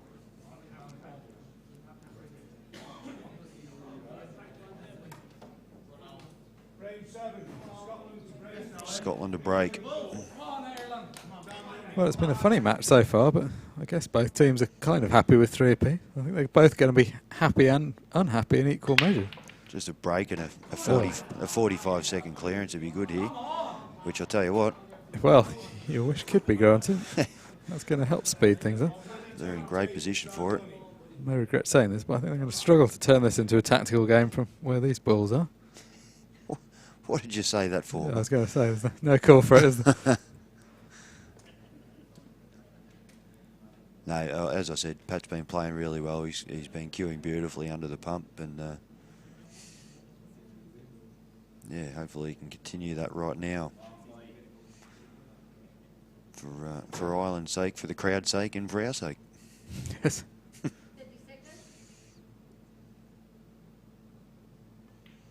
This is a classic semi-final of both teams trying very hard, but Yeah.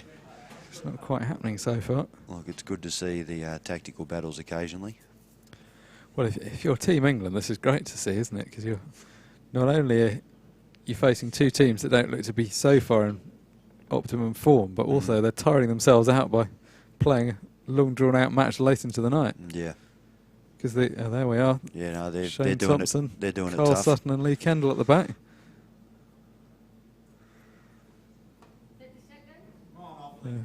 Enjoying their evening. Yeah, they're probably smiling because they just got mentioned. They're probably watching the stream. Nice, of course, to be in the first match. They got into the final because it's 11 o'clock tomorrow morning, the final. So it's not like you want to be playing too late into the night tonight. Well, the first step towards a tactical frame. He's got the bag covered for us. Mate, if it ends up being a tactical frame, I'm blaming you. So a substitution in the commentary box.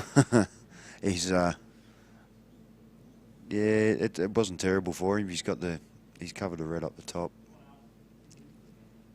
with that last shot, but the rest of them he shouldn't have any drama with. So he's got a huge pocket down here, and of course when you've got a huge pocket, you hit it in clean every time. I was going to say, when you see it from that angle, the idea that you might get it in clean is ridiculous.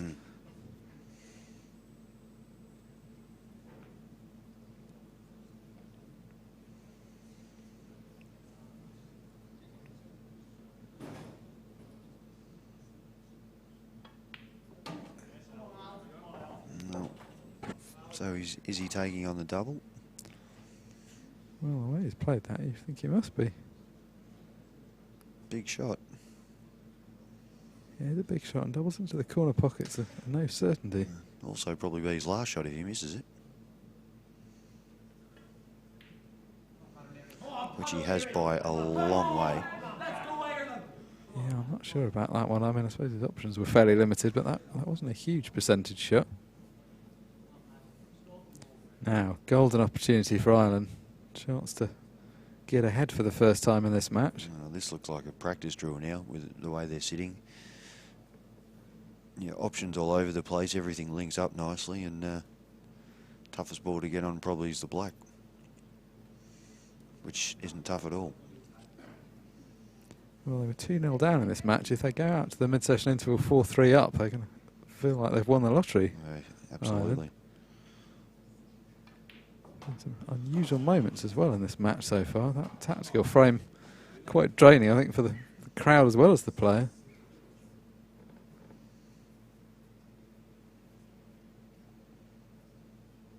Yeah, they're tough ones to lose. Yeah, especially the way he lost it. I have to say, I wasn't too confident in his ability to get the black out, but I fancied him to hit it. It was a strange way to end up conceding the frame. Yeah, it's probably because he's had to play a lot of side to try and kick it off the cushion. He's on the new cloth. It's probably just thrown a little bit more than he expected. Yeah, it's thrown away from him and not come back.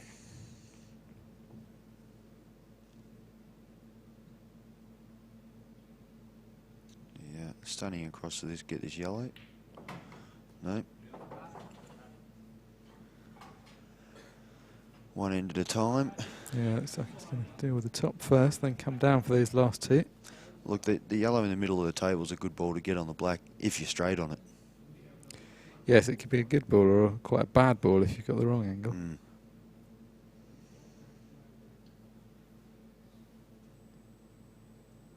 So a lot of that will depend on his shot after this one. Yeah, but he's giving this one a lot of thought, but there isn't really much choice. Well, pretty obvious what he's got to do with this first one. He's going to roll this in and then take the one that's over the corner pocket, but he's got to land pretty much on the back rail. So.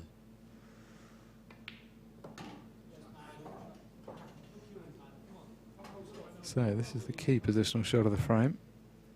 Just want to get as low as you can.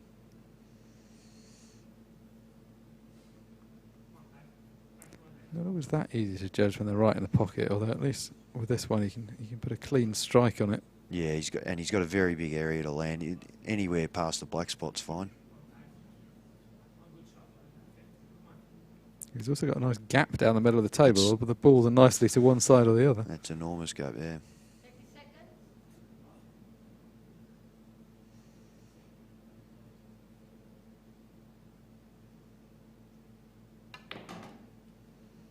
Oh, no, he's going into that. This could be really good. Well, that's a result, isn't it? That's worked out so well for him. It's worked out ridiculously well. Well, he hasn't. That's not a good shot, really. He's not hit that right. Yeah, I don't know how bad it could have gone, but yeah, no, that's given him so much more allowance now on the next shot. I mean, he's still got to play this one, but yeah, much Yeah, bigger but, margin for error now. But anywhere on the table and the black's on, so whereas before he had to land pretty good on the black. Screw straight across, back on the, get it back on the spot. Just don't underdo it.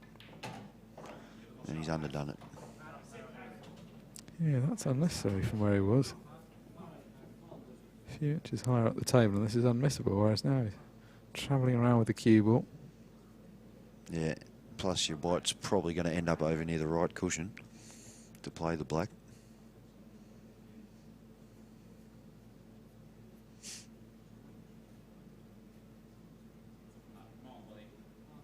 Yeah, and close to the cushion. I mean, if he can get his hand on the table, he can play a bit more side off the two cushions. But here, you can't afford to take the pot for granted.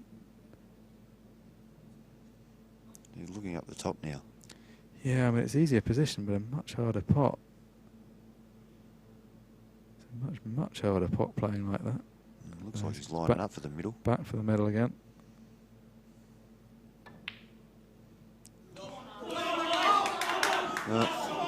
Good on him for taking on the harder shot, but he didn't get it. Yeah, I mean, it was all about that shot, because if he gets that, he's plumb on the black. I think the other way.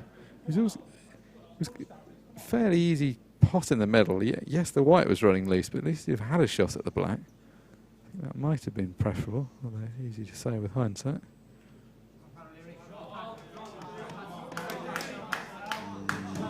Should be able to get out of this easy enough. Yeah, easy escape. Not that easy to leave it safe, though. Just don't want to leave him on this top ball.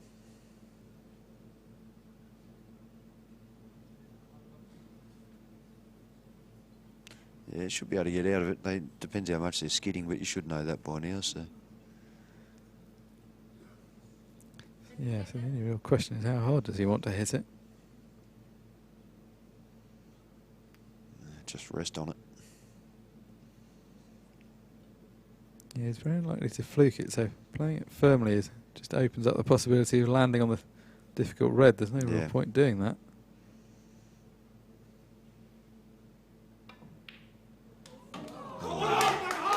Well, it also opens up the possibility of that, and that wasn't necessary, really, was it? No, it wasn't.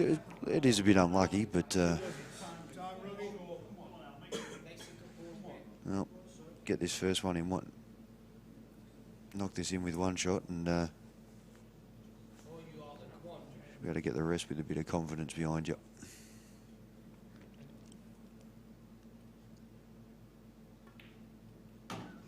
Just got it. Yes. Well, that's when you got ball in hand, you shouldn't land there. No, I mean, that's actually pretty odd. If you were tasked with ending there, it wouldn't be the easiest way of playing the shot.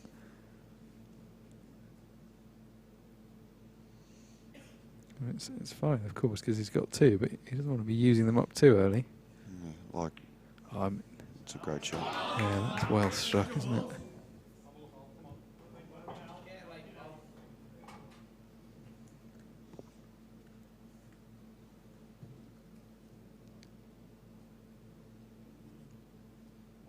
Well, it's been a strange first 7 frames. Both sides have got a few things to reflect on at the interval. Yeah, pretty scrappy. Now, he's every chance of wasting one here. Yeah, and sometimes you're better to deliberately waste one and get it properly set up rather than going for something and risking it going wrong. Well, anything could happen if he plays this in front of the yellow. Yeah, I think he just cutting sets it up off the... Yeah, I think that's a sensible shot.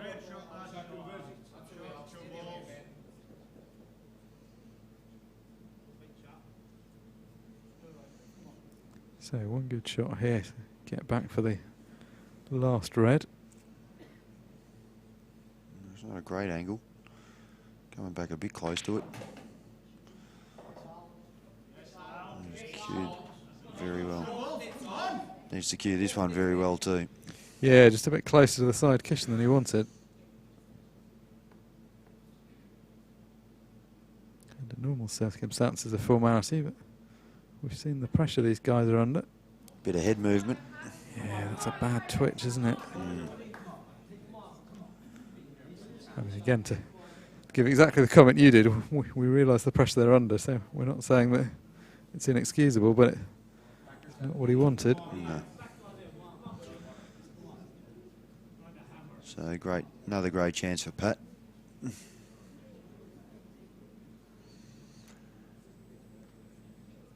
It's always nice when this happens and your opponent misses their last ball and it goes dead in the middle of a cushion. Yeah, so that helps. I mean, actually, you see from above, this is relatively thin. Not really that easy to get too close to the black. Yeah, just come out anywhere near that middle pocket. Well, he's in fact tried to get very close. Will he screw off it or will he roll it? Well, we saw India miss a black like this. I saw that. That was a very tentative shot, wasn't it? He'd done all the hard work. Yeah, he rolled it. Just quit on the shot. Was it Steve Singh? Yeah, it kind of looked like he was playing like a shot to nothing. And I was actually out to dinner. We had the stream going on the phone. Saw it. I mean, I don't mind whether you roll it or you screw it, but I think you've got to play this confidently. You've got to give it the chance. If you cue him, you get him 19 times out of 20 or more. Yeah, I mean, for a top player, this is a simple pot. But yes, he's screwing off. Looks like it. No, he's Oh, that Oh would dear, dear. never even threatened the pocket. I mean, at any level, not to get into the jaws from there. Double. Or just go the big cut.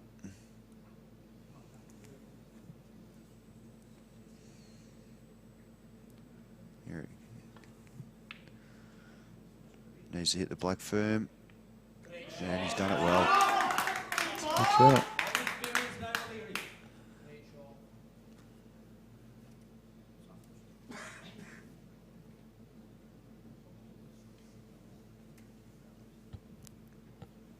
Now something for Pat to think about. If he'd have got that ball a bit closer to the pocket, he wouldn't have left this possibility. Now he's got a very unattractive shot. Try and chip it across. Load up with side. This is amazing. We're 1 hour 45 minutes into this match and the score is only 3 apiece. And 45 minutes with it. Most of the last frame, I think.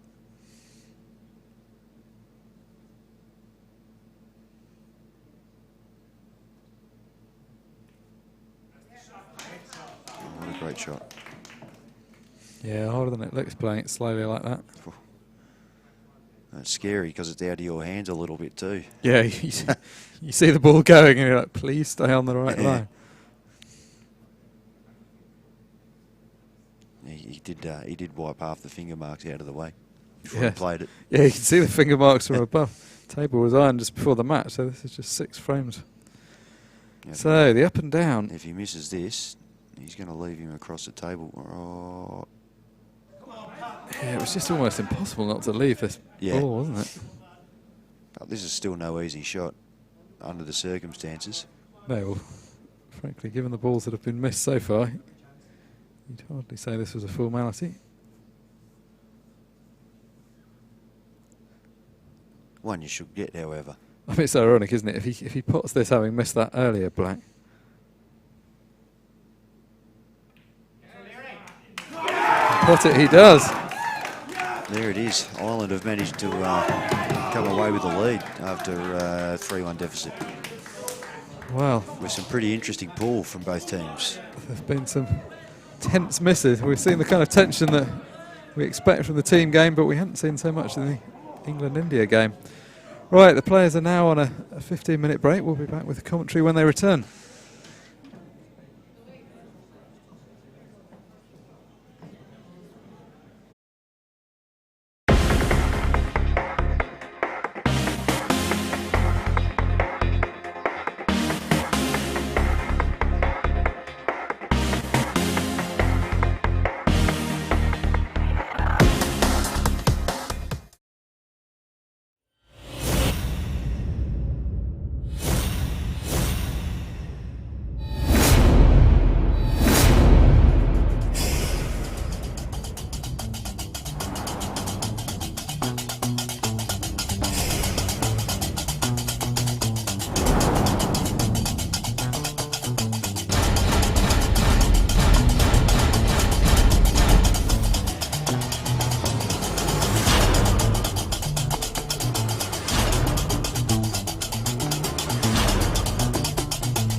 So we're back to the action after a much needed break, I think, for the crowd and certainly the commentary team after that rather protracted first session of play. 1 hour 45 for the first 7 frames, which is markedly longer than anything else we've seen so far. Really dramatic contrast with the England v India semi-final that was first up this evening. A lot more one-visit clearances there. This match has got somewhat bogged down, as you might expect. The pressure of being in a semi-final has been telling on the players, and the balls haven't entirely cooperated. They've finished up difficult a few times. So first opportunity in this frame for James Feely. That in off the break, potentially costly from Sean Sharkey. Much heralded player coming into this, Sean Sharkey. Been excellent for Ireland and in the singles all week, but didn't go right in the first frame, and that certainly wasn't the break he was looking for in this frame.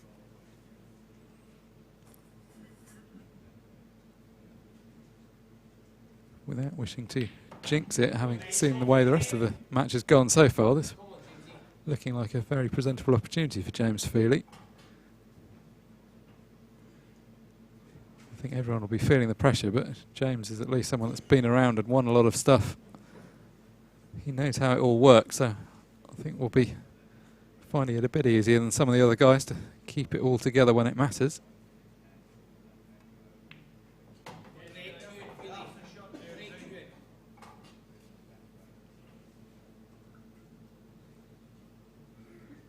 So far making these look relatively straightforward. The question of the yellow, the very bottom of the table, the most difficult one to get on.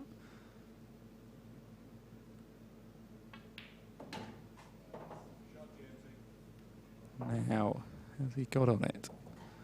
He screwed over just a bit further than he wanted to. May just be okay. He's going to be annoyed with himself if he's not left himself on it. My co-commentator arriving back in the box with some strong coffee, which I think is a good shout. Yeah, sorry mate, bit of a hold up out there. Just okay. Yes, there was a moment it looked like he might not quite have been on that ball, but that deposited. Needs a pretty solid contact on the black here though.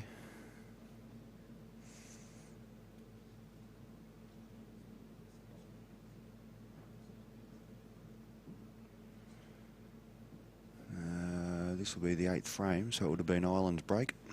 Yeah, it was an in off the break from Sean Sharkey that's led to this opportunity. Feely's been taking them well so far. Oh, that's a good shot. Perfect game. A very good shot indeed, and a good clearance. I think there was a danger this match was getting dragged down slightly into a somewhat cagey tactical affair, but that's a nice clearance from James Feely. One opportunity deposited.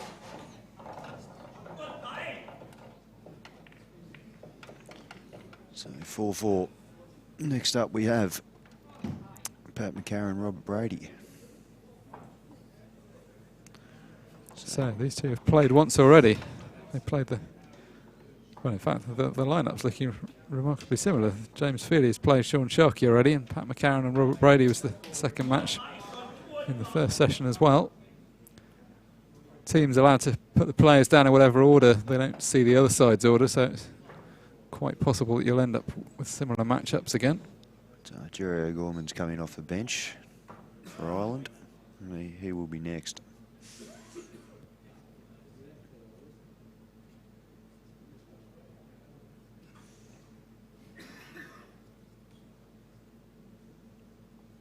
So Robert Brady had some opportunities the first time these two played. I don't think he'll be desperately happy with the way that frame finished. Pat McCarron was given a real lifeline at the end when Brady missed the black.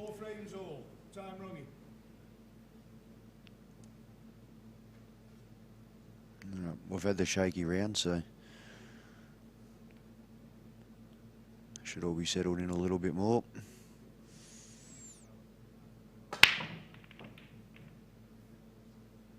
Well, he got plenty of action on that. Ball's flying around.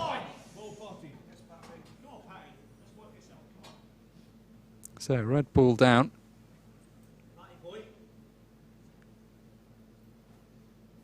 Reds look a little easier. Nothing on a cushion. A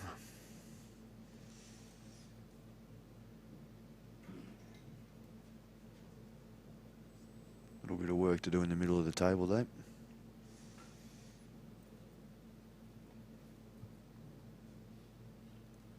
I think both sides will be happy to get this back on an even keel and get into a more free-flowing style of pool.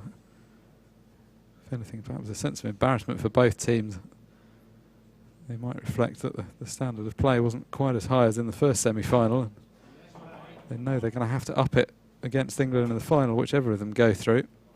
They've both played so well to get to this point. It's often the way that you put so much into getting into this final stage, get to the semi-final, and then sometimes it can just get a bit bogged down. Everyone's just trying so hard.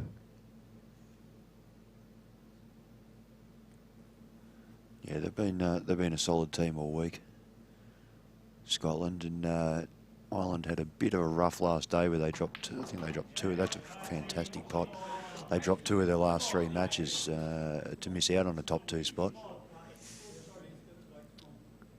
Dropped back down and ended up playing Australia, our team, in the last 6. And we led them and they came back really well. Still a bit shaky there, but he's getting through the ball well, Pat. That was a fantastic pot. Now he just needs a nice cannon here. Yeah, certainly got the perfect angle for it, but the red's just slightly below the yellow, which just makes it a little bit harder to get this cannon quite right. They'll be flying if he gets this one, Scotland. 2 good single visit frames and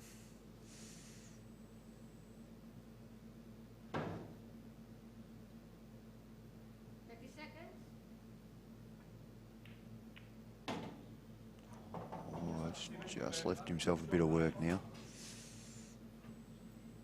It's okay though. Just up and down the table. If you can hold anywhere around near that middle pocket.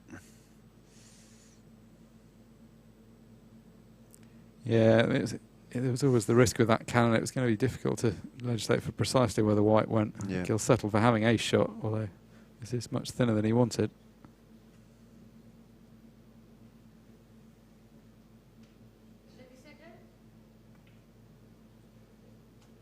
He's controlled the pace well.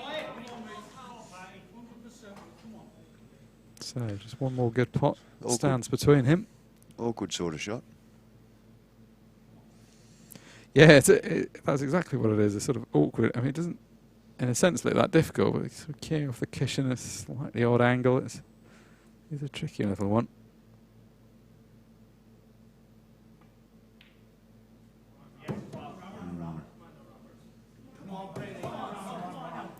Yet again, I mean, this was kind of the tail of their first frame, wasn't it? He and Robert were trading those kind of misses before. They'd both put a few good ones and then something silly would happen.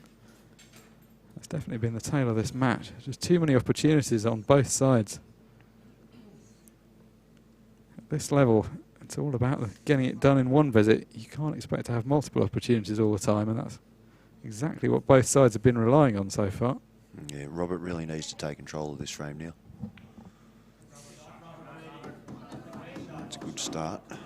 Like to be a bit tighter to that yellow, but can be a little bit awkward to get out of. 'Cause yellow on the bottom cushion is in his line. Yeah, that's a definite impediment, isn't it? May have to go up the table off 2 cushions.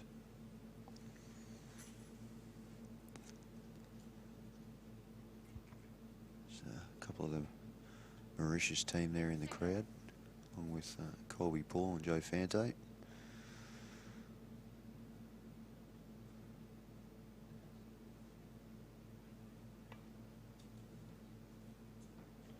Got it on the way back? Yep. Good shot. Yeah, it's a good hit, and he won't mind the fact that it's blocking that yellow either. Mauritius team, the only team to beat England again in the home and aways in the pool matches. Yes, we were speculating that England had already qualified and were looking for a return match to Mauritius, perhaps some kind of free holiday. No, they're very happy with themselves. They've done well 2 years in a row, and they're getting better every year. Mauritius, one of their players knocked Chipperfield out of the Masters as well. Yeah, I mean, it's nice for the teams that have made such an effort. Well, I mean, and indeed you guys, of course, coming from Australia, to go home with something. What may not be the trophy, but to put on a good performance and have some good memories of it is the main thing. Yeah, well, I mean, Australia's had plenty of success in the past, but for a team like the Mauritian team, their aim is to improve every year, and they seem to keep doing that. So they love their pool. They're predominantly a black ball country. Yeah, it's obviously a part of the world where pool's on the up. We've had the Reunion Island team, of course, as well in previous years, which is a nearby neighbour of Mauritius. Big shot.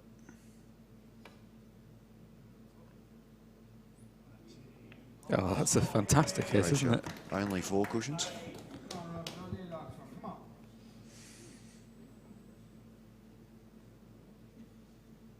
It's been an interesting match, because I think if either team had got ahead, you'd have seen very vocal support.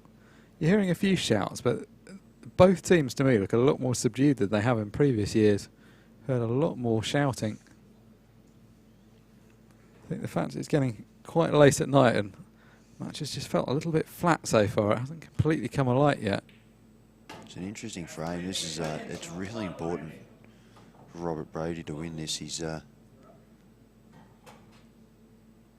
He needs to be developing balls as well as a snookering Pat. Yes, the trouble is that Pat keeps getting out of these snook, isn't it?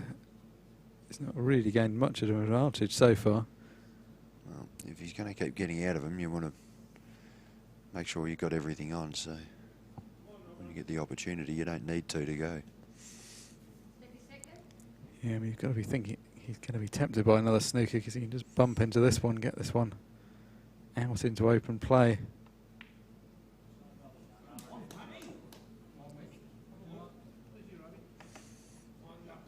So all the yellows now looking quite promising. There's one on what's currently the bottom cushion, but If you can get this off one cushion. Yeah, if you can get this off one cushion though, Mark, is a chance of kicking it over into the right corner as we look.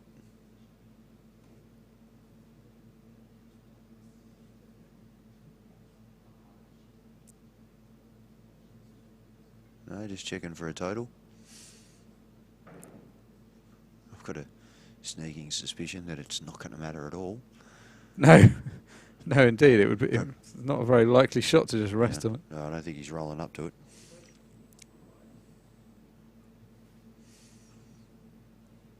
He's got 2 chances here. It can go in clean or it can go in off the yellow.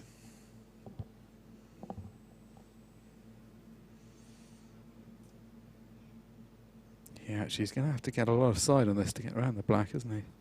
It's not a completely natural angle. Oh. Thought he'd make a better attempt at it than that. Yeah, I think he needs to hit it a bit more gently. I think the side quite had time to take there. Give it time to turn.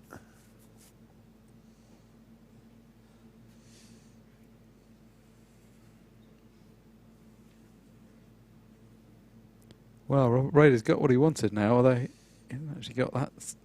Well, yeah, he hasn't really got a simple starter, has he? Well, just bump that one off the cushion.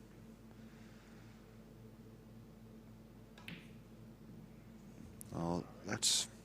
Well, I struggle to agree with that shot played at that pace. Yeah, no, that's... I don't like that at all. That would never even cross my mind to play that. Well, if you're developing a ball, the one on the other side cushions that was the difficult one, you'd think that might have been the sensible one to set up. Well, even if you sat that over the hole, it gives you a ball to play the rail ball down onto. Absolutely. That's, I mean... Well, now he's left with, okay, it's not that bad a clearance. be going for, but he's wasted the first shot and he hasn't improved the position. And he's got 2 balls on rail. He's put an extra ball on a rail now. He's, oh yeah. I'm leaning way more to the side of a loose player than a tight player, and that first shot would never have crossed my mind. So I'm not sure what he's doing. No, he's normally a more measured player than this. He's played some unusual shots in this match, both this frame and the last one he played. I mean, that one's... I still don't know what he's doing. No, I don't think he does. Unless he's going for he wants to nudge this across now. Play a stun shot onto the one on the cushion.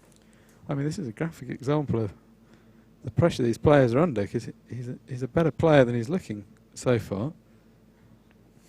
This is what I was saying about it's not just your cueing the pressure effects, it's your shot selection and your choices.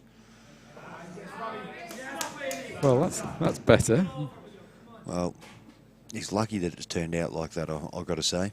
Yeah, that could have ended up anywhere. Well, he probably plays a long double now and leaves the white up there, and if it happens to go, he's got the plant. Yes, I mean, you'd have to say on the basis of the way he played, he'd be better keeping this fairly cagey. I don't think he wants to be going for anything too adventurous.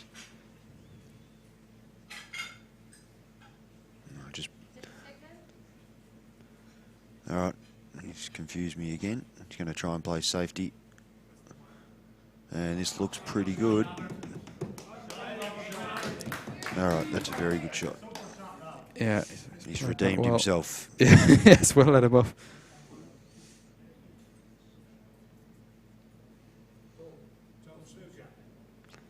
Well, there's always the possibility that he just hates commentators and wanted to make it as hard as possible for us. Absolutely. Well, his whole team is making it hard for us time-wise. We're putting in a good session tonight. 2.25 hours for the first 8 frames. Yes, not a glowing review for 8 ball. Not too much side here. One more time. Well, now this is his moment, Robert Brady. at least it puts the pressure on. Red landing where it did. Yes, knows that if he misses, it's going to be hanging over the bag. Still, there should be no thoughts of missing or letting his opponent back to the table. He's got 3 balls in the black in extremely straightforward positions. No, I'm not going to try and guess which way he's going to go. Well, I think we can agree that this is the right first ball.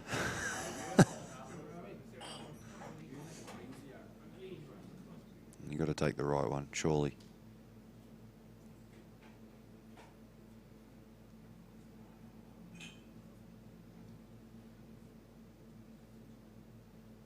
At the moment, just so much uncertainty. And if you play the left one first, you just open up the possibility of not getting good position. Or snookering yourself or anything.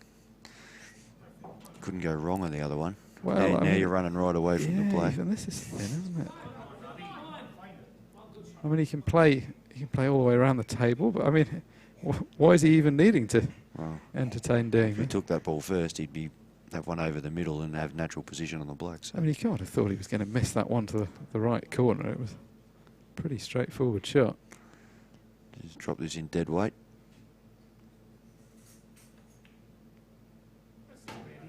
Yep. Well, on the basis of the play so far, do you fancy this black? I mean, this is a black that a player of his quality is knocking in all day, every day, but the way this match has gone so far... Well, he's just had 50-50 twice, and I got it wrong both times, so I'm not saying anything. Yes. Yeah, this has been a hard frame to follow. Heads it's in, tails it misses. Absolutely just got to commit. There's no safety, he's going to leave. Still doesn't look comfortable. No, he doesn't look comfortable at all, does he?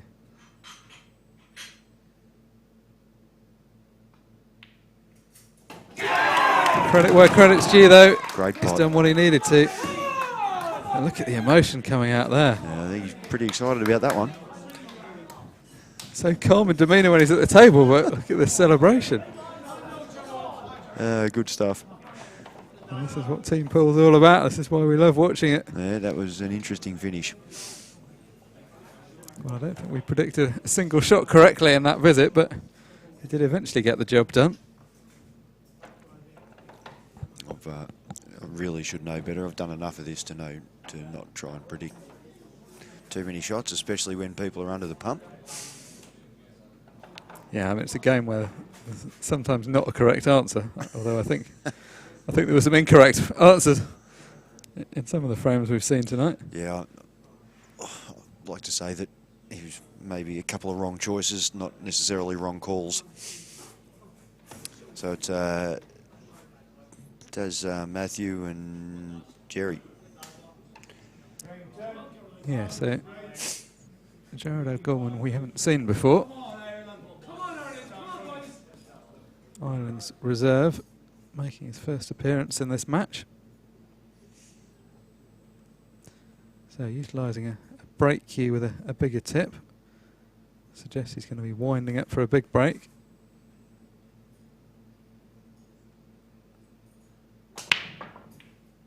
Yeah, he's hit him well. To no avail. And I think we can see from having watched Darren Matthews' first frame that he'll be going after these, and he'll be going after them quickly.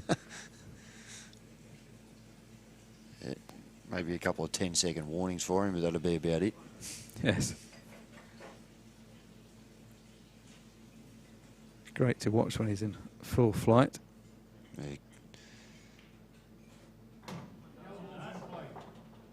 Yeah, it's run on a little bit.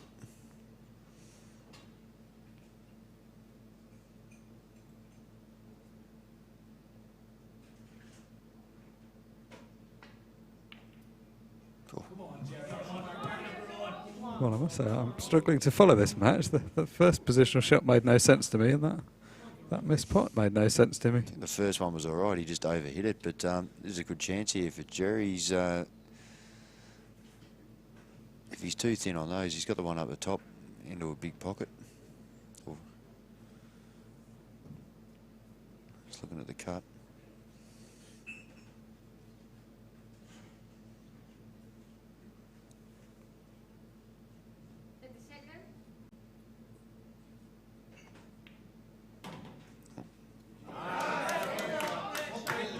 Genius. Wow, what an astute positional shot he's played there. It's a good way to take the pace out of the white. Held nicely at that end of the table.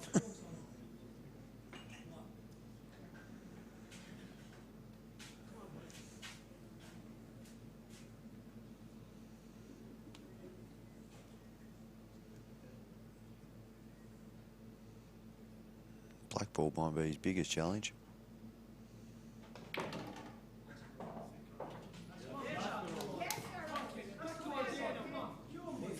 That's a good shot. He started well.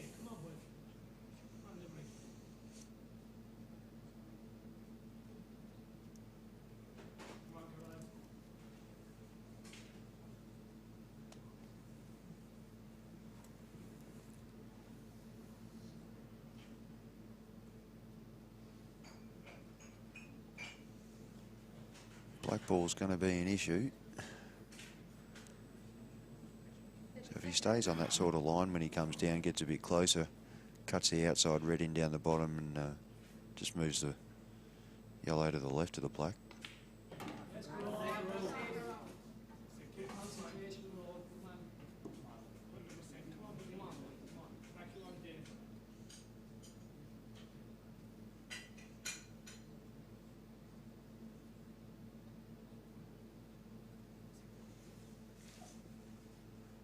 Well, if he can find a way, that would be turning a 2-0 deficit into a 6-4 advantage for Ireland.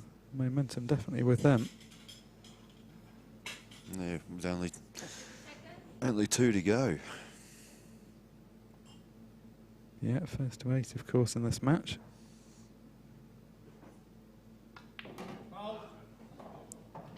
The referee's calling a foul there. I think was he? Yeah, He's touched the ball.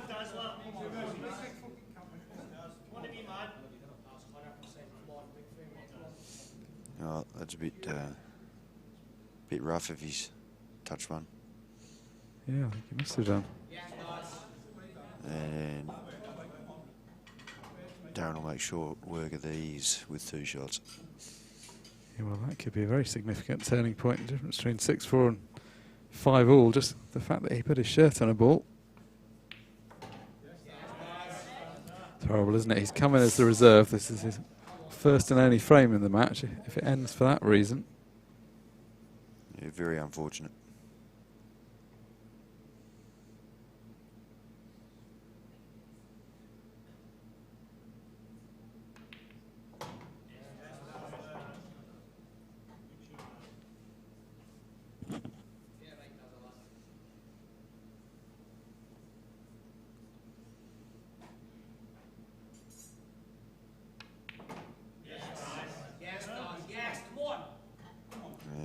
Does all get him pretty comfortably with 1.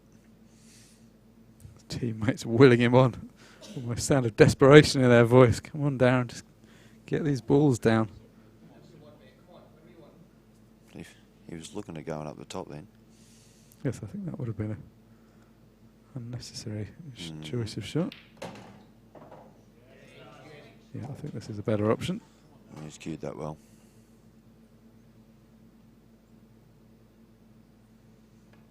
Check that up as well. Well, I don't know how many people would have played white that way round. Yeah, no, not a chance.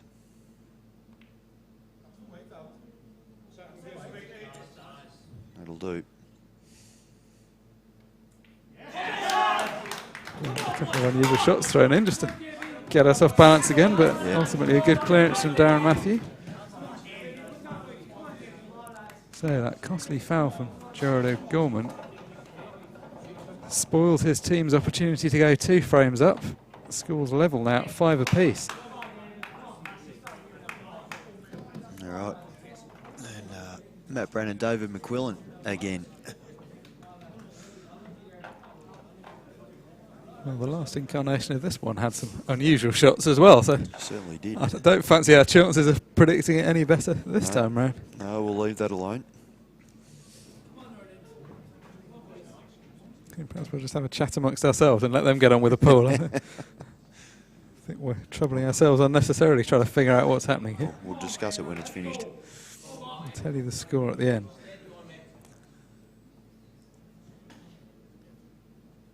Yeah, so this is a big frame. Yeah, both teams needing 3 more for victory. Those 3 can go by pretty quickly. Although, tonight, maybe not so quickly.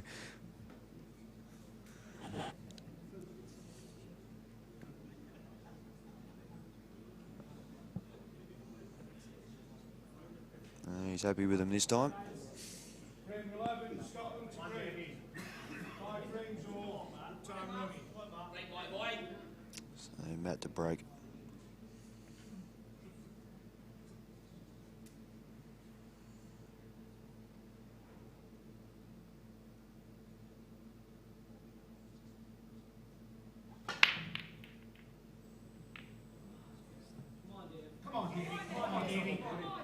Well, plenty of pace, but didn't quite get the perfect connection with the pack there. Still a bit unlucky for nothing to go in. There were lots of balls flying around. Reds are the balls. Just needs a starter.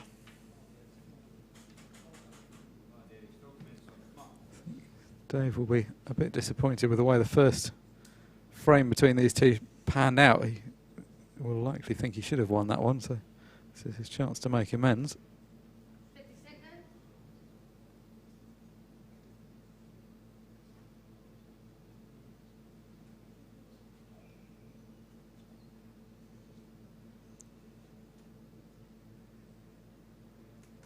Taking on the yellow, is he?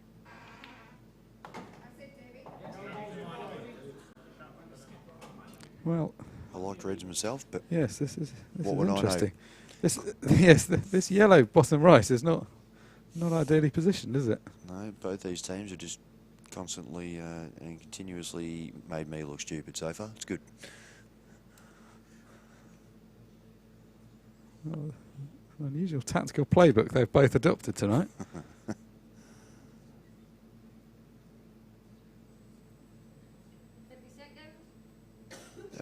that was a strange choice. Yellow, you got one dead yellow with a down here with a red on the bottom right. You got another one hard on the cushion. Yeah, it wasn't like the opening yellow was way easier than the red or afforded some kind of amazing opportunity to open things up. Not at all. Well, now this... You get a bit of movement here. Yeah, now this isn't the worst angle, is it? Still, you got another red in the way of getting the yellow out. So I think the yellow below the one he's playing is probably the one to do it with. Yeah, can he? If you can just stun this in and then cut the next yellow. Well, yes, because apart from anything else, he's got to do something with that next yellow. It's going to have to go in the middle. Yeah.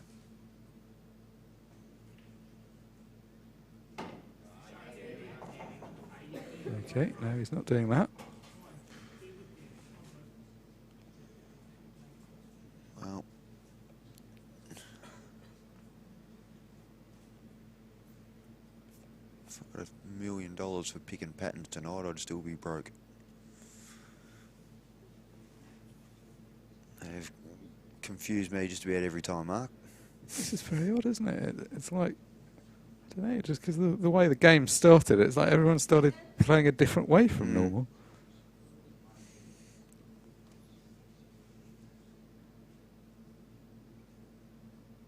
I mean, yes, you can hit the yellow. Just don't go around it. It's not the easiest position to cannon out. Well, I mean, goodness. That's not the worst result of all time. That's very fortunate. Yes, I mean, both in the short term and the long term, he hasn't left Matt anything, and actually he's promoted a couple of his balls into much better positions by mistake there. Yeah, he has.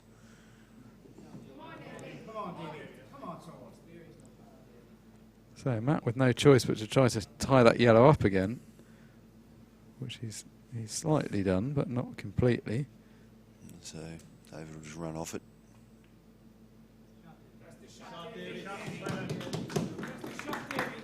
Well, I think we can certainly agree that the way this is going, taking control of the pocket is probably a sensible plan. Buy himself some time, get things steadied up a bit. By the same token, they're not too close to the pocket. You can get on all of these balls. Oh.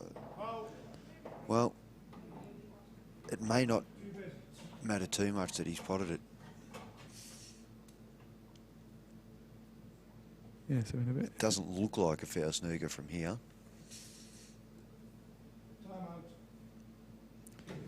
And in all honesty, even if it is, and he took ball in hand, it's not going to help him anyway.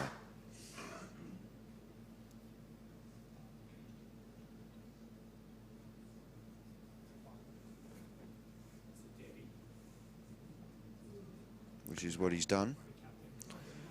Which puts you on the wrong side of that yellow. Yes, and I suppose he can run the yellow down to the other corner pocket potentially, or set it up somewhere.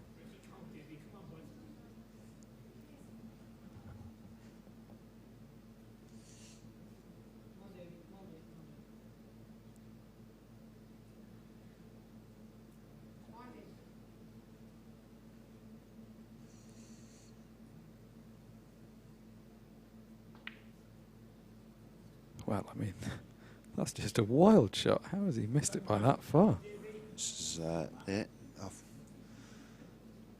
I've got nothing. he's nowhere near potting it, and he's overhit it by, well, 3 foot.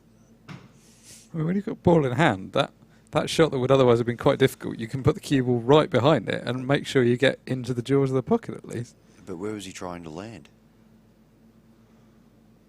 Like he almost has to take the same ball again and sit it over the hole. Really, I mean, just setting that ball up somewhere, be it over the bottom corner or over somewhere else, would have been better than what actually happened. Well, his team offering some support. I think they just want him to get a hold of it. Yeah, no, that's a very good shot there. I mean, this has been the tale of this match. We've seen some good shots played and then some really inexplicable ones in between. Well, if he's kept him off that ball, it's a fantastic shot.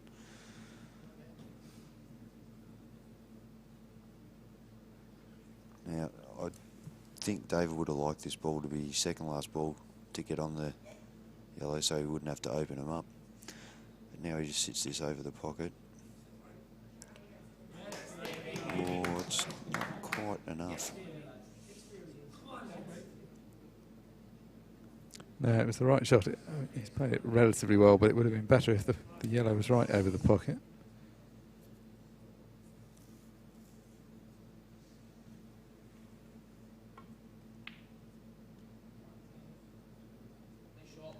It's a good shot.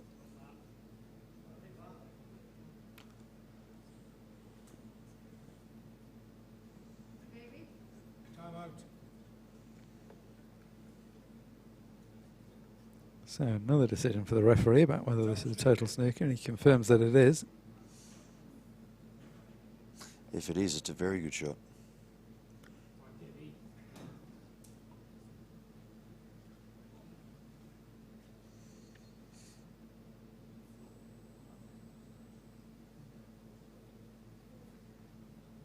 He just wants to make sure he hits a ball.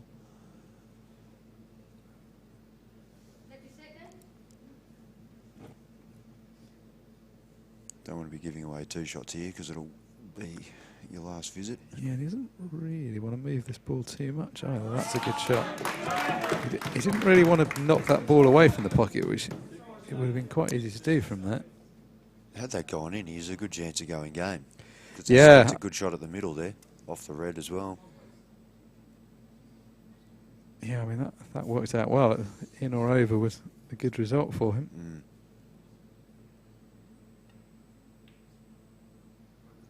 So Matt looking for a similar kind of position to last time. He's on the wrong side of that red. He's just clipped the red that time.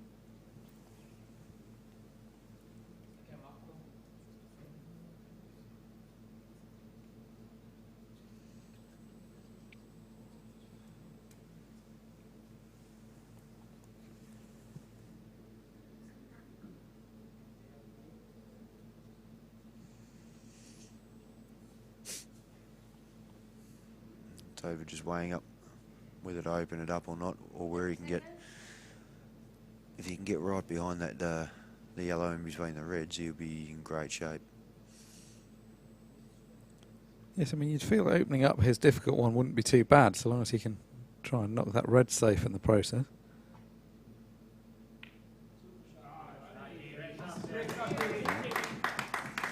That's what he's done. Well, if Matt can take this red that is just above the white, if that goes clean in the middle, he's got a really good chance of doubling this ball in the middle.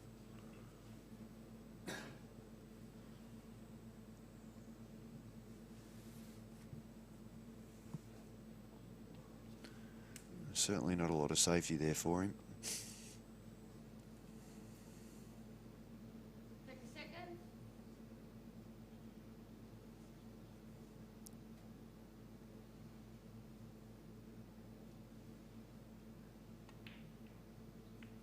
Oh, look at this. Wow.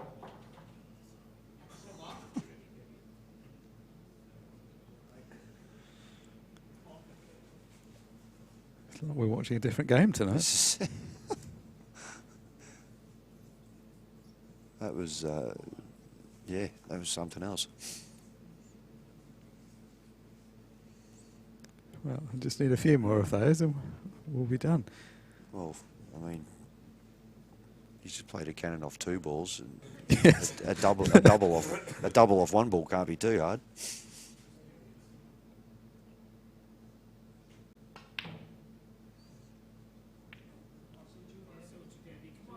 And that'll be all she wrote for this frame. Well, you say that. I mean, in a normal Oh world, no, I've done it again. 8 hours later, when we're in another tactical battle. Matt's as solid as a rock under normal circumstances. He certainly played some interesting pool tonight. Yeah, he's a very difficult opponent normally. He's played some Is, strangely loose stuff tonight. is he playing cushion first here?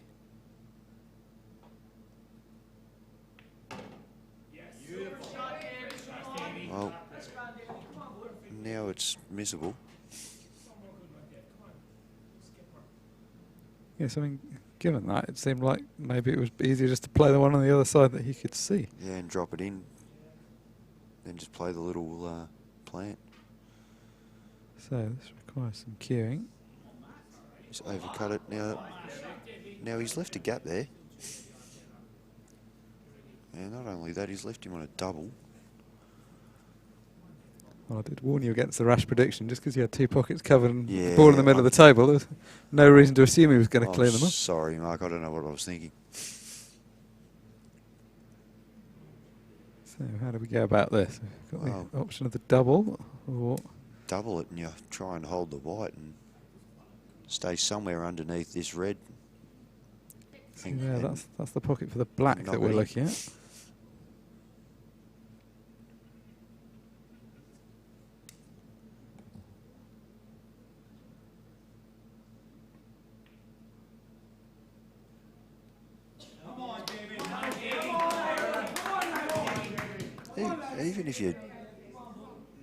Even if you do snooker him there, it's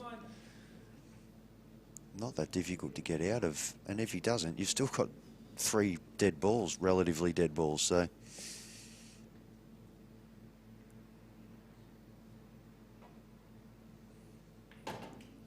I thought that was an absolute shoo-in to land behind that red. Yes. Perhaps off this shot.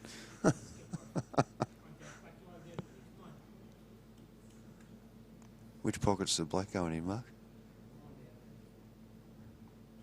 Well, I feel like the answer's really obvious, but I don't want to say it because it's just not going to be. Yeah, no, I'm a bad person. I did try and set you up there. I mean, bottom right, will he somehow move this red out of the way that's nearest the cue ball? Yeah. And free up a path for it?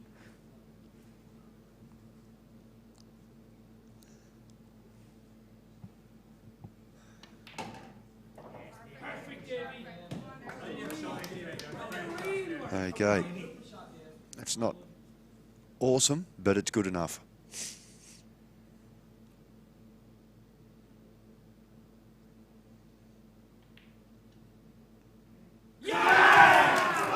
Well, yet again, another strange frame of pool, as we keep saying, but another win for Ireland.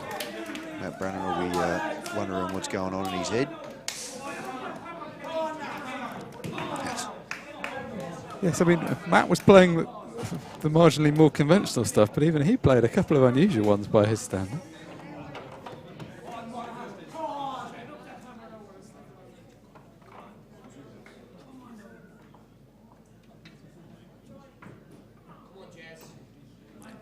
So Paul Kelly and Jerry, is it?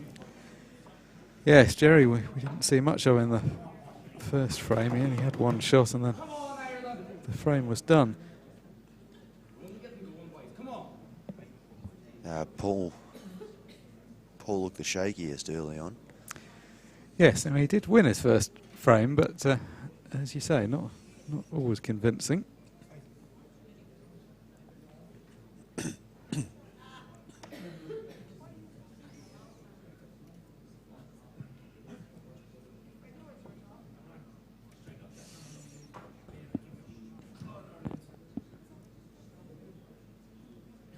All right, so some very interesting pool played so far. Neither team having any real flow or rhythm. No, that's been exactly the problem. Nobody's got into any kind of sensible rhythm. It's been the most strangely disjointed match you could imagine so far. And, trying to pick what's going to happen in each frame is just not happening. Right, perhaps some kind of clearance in the break here.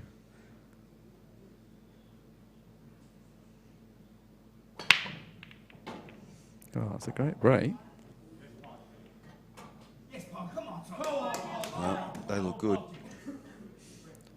First red's a bit tricky, but Yeah, so he's potted a red, and it's going to have to be reds that he goes for.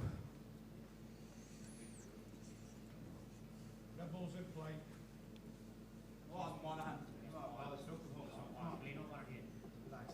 he takes that, it should sneak. Well, should hopefully sneak in between those two yellows. Oh, she's gone straight around him. And overhit it by 2.5 feet. Which is pretty standard so far for how this match is going. So realistically, we should have been able to pick that one, Mark. Yes, it's an obvious positional shot when you think of it. Oh, look at that.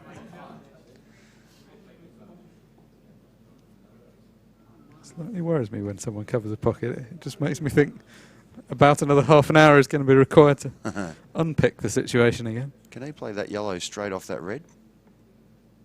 Towards us? And it, whoa, Well, he's missed that by a mile. you see from his reaction. I mean,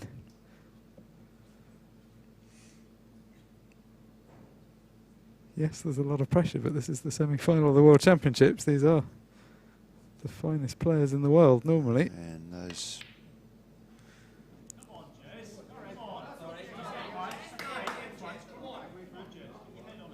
It's a little bit comical, to be honest. Yes, I mean, both teams have just got into this routine that they're really struggling to get away from now. But, I mean, it's one thing missing balls, but it's another when you're missing them because you look like you're rushing your shots or just not thinking stuff through. The only player that's truly composed so far has been James Feely. He's played 2 good frames, won 2 conventional frames in conventional ways. Yeah. And chalked 2 up for his team, but elsewhere it's been... I thought Matthew O'Hara looked pretty comfortable out there. Yes, he looked, for the Irish team, the most comfortable so far. And Neil Madigan got a clearance, but he still looked a bit jumpy. Yes, I wouldn't say he looked entirely comfortable, but in fairness, he could have done no more than he did. He took them well.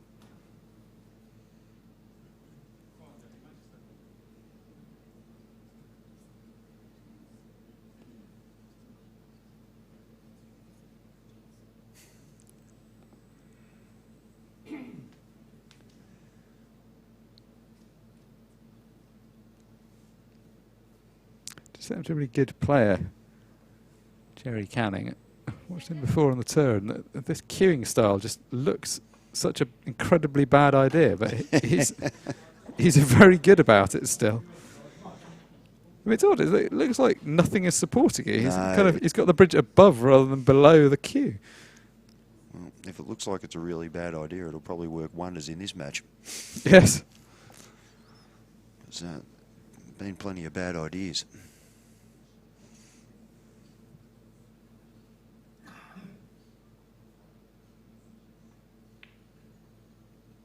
I mean, that technique makes more sense of a cushion. That's closer to what people normally do. You rest the cue on the cushion and then you support above it. But it's the shots in the middle of the table. It just looks very uncomfortable. Looks like you're not really providing any support for the cue. But I mean, in a sense, that tells you how well he's cueing it with his cueing arm, because he's having to hold the whole cue there. Yeah, that's right. Steady. Well, just with the strength of his wrist holding the cue up. Well, he's got a big shot coming up.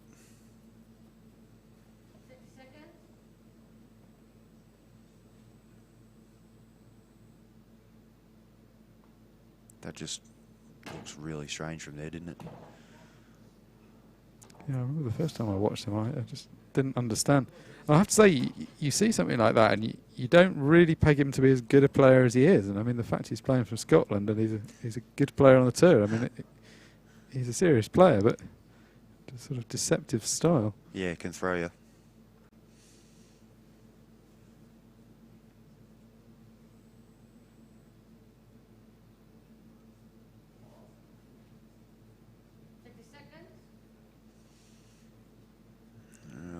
Still working it out. 30 seconds been called. Yeah, he's going to need to get on with this. And I can understand why it's taking him a while, because it's a tricky situation. Yeah, he's had to just play a kind of nothing-y containing shot in the end, and I don't think he's really contained either. Yeah, I wouldn't pick anyone to go game from here though, because it hasn't happened all night. Yeah, I mean, all 5 Reds do go. I think different circumstances you'd fancy this getting done, but as you say, hard to given what's gone before.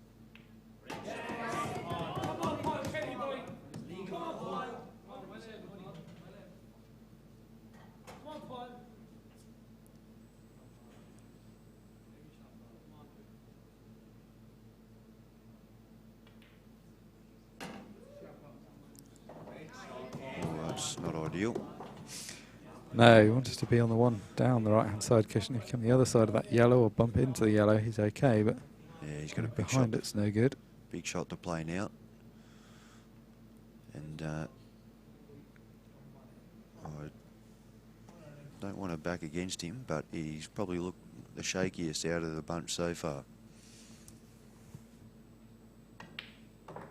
That's a great shot. Good work proving me wrong there, Paul. Yes, I mean, it's funny, and in a sense he's actually been a good player of difficult shots and a bad player of easy shots so far this match. Yeah. Well, this is one of the easy ones. Well, looking more composed now. One good shot required to get position on the black. He's got the right angle for it. Yeah, to put Ireland on the hill.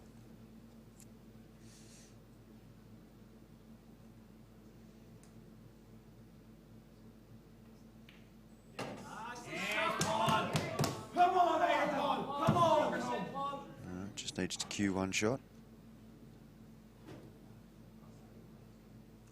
Umpire's head's in a terrible spot for that camera. All right. 7-5 to Ireland.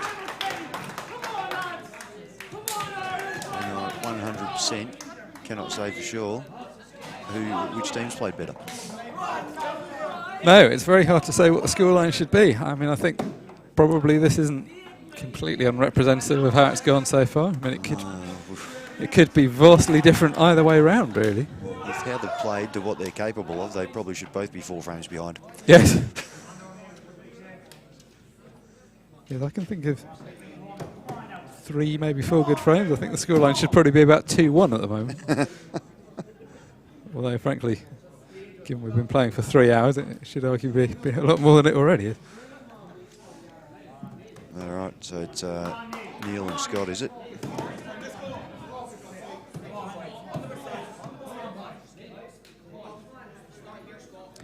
Well, in his first frame, Neil did precious little wrong. It looked a little bit uncomfortable at times, but it all worked fine, so little that he could be criticised for. Yeah, a couple of little recovery shots that he played well and got the job done. 7 frames to 5. Scott Kennedy, on the other hand, involved in a very lengthy and protracted battle against Matt O'Hara, which he came out on the wrong side of. That was a slightly lucky nudge there. He was about to go in off for a That was moment. curling straight into the middle, wasn't it? Open table. Come on, Neil. On the desert. Well, I think this is our best prospect for a quick match, because this is the man that produced a decent clearance before, one of the few that we've seen so far in this match, and he's facing a fairly open table. Oh, you've done it already. I'll get my coat.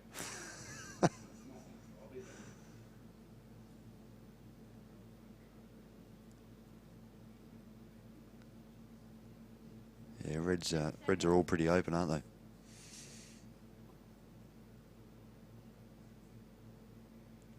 One of those ones you just want to get your first ball.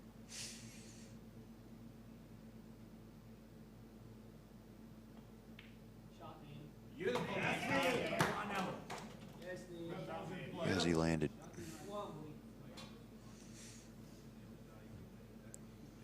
He's landed horrible.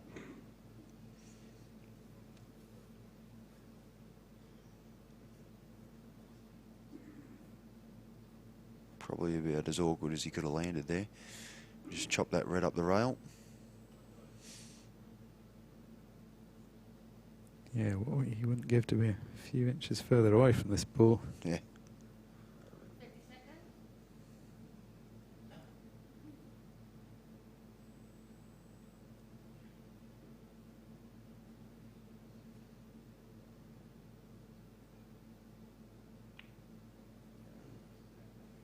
Pulling up.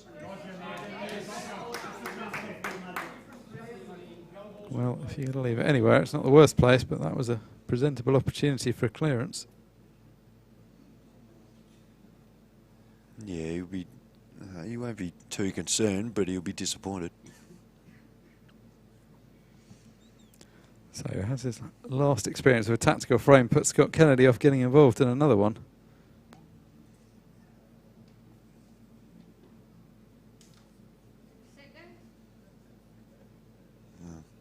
Whatever he can to win the frame, because if he loses it, the world titles are over for Scotland. Oh dear.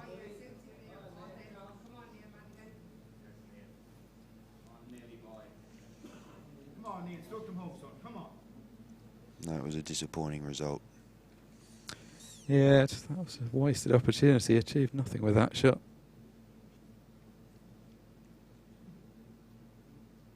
I'm not sure how close he is to that red ball, but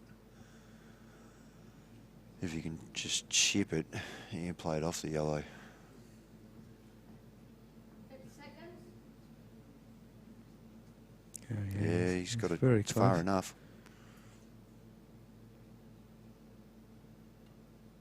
Oh no, you can see that one anyway.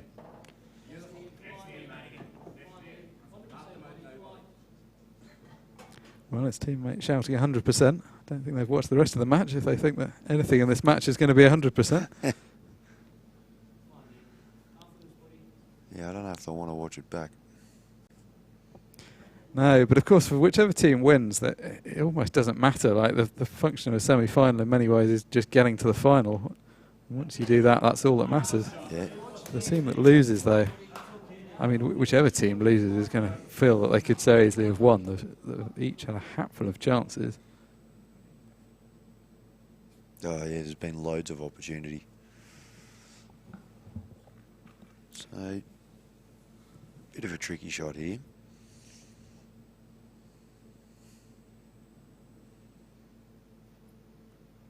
I would say this is half how I saw this match turning out. I saw there being some tense moments along the lines of what we've seen and some pressure misses, but just, you imagine there might be a bit more fluency in between. It's kind of been contagious for everyone. It's also now starting to get late. Some of the players are rubbing their eyes, looking a bit tired. And it's only, of course, 11 hours till the final starts, so it's not going to be a huge amount of respite for whoever gets through. He's cued that well, but what's he on? All very well to cue the ball, but I thought he had a better chance of being on if you just rolled that in. Yeah, so he's got the middle one into half a pocket. Yeah, and it's an in off as well. And can't really do much with the white, so that's not much of an option. Oh, no, he's probably wider than the in off, but be very close.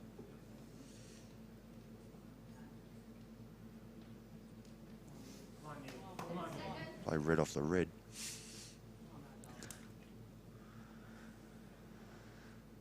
Yeah, if he cuts it in the middle, probably running under that first yellow.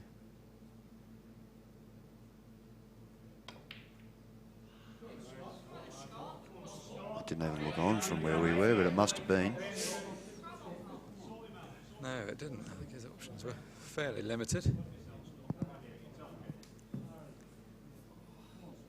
So, another chance for Scott Kennedy. He's looked very nervous so far, hasn't he? He has, yeah. He's yeah, he did enough in the first frame to get himself the opportunity he wanted, and then gave it away. Good chance here. Yellow's close enough to the middle to be a pretty straightforward double. That's in off.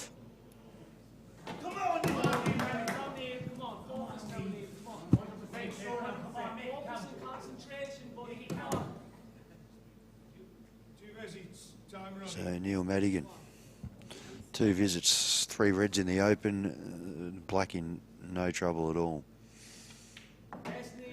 For Ireland to go into the grand final of the world titles. And he's flying, and he's just made a little error there.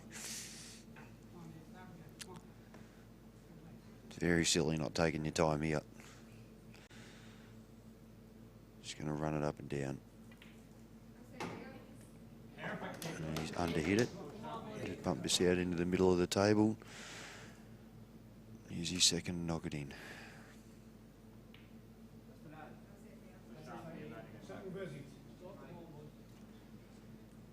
Neil Madigan to put Ireland in the grand final. And there it is.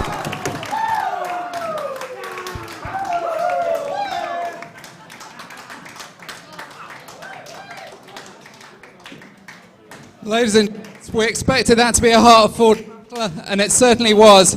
Let's hear it for the runners-up, Team Scotland.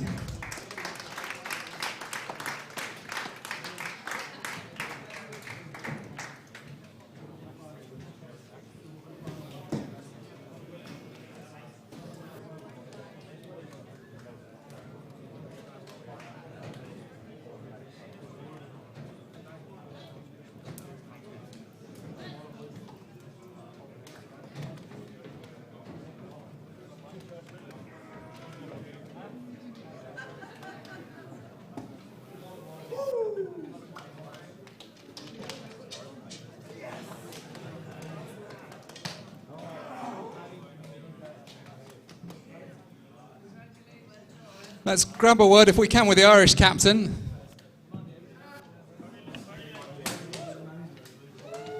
Well done. Very tough match there. How do you feel? Let's have a look at this way if we can. How do you feel? I mean, that was the ultimate hard-fought battle, wasn't it? Was that? Yes, absolutely. Scotland. 3 cheers for Scotland. Hip hip. Hip hip. Hip hip. Scotland always gives us a very tough match.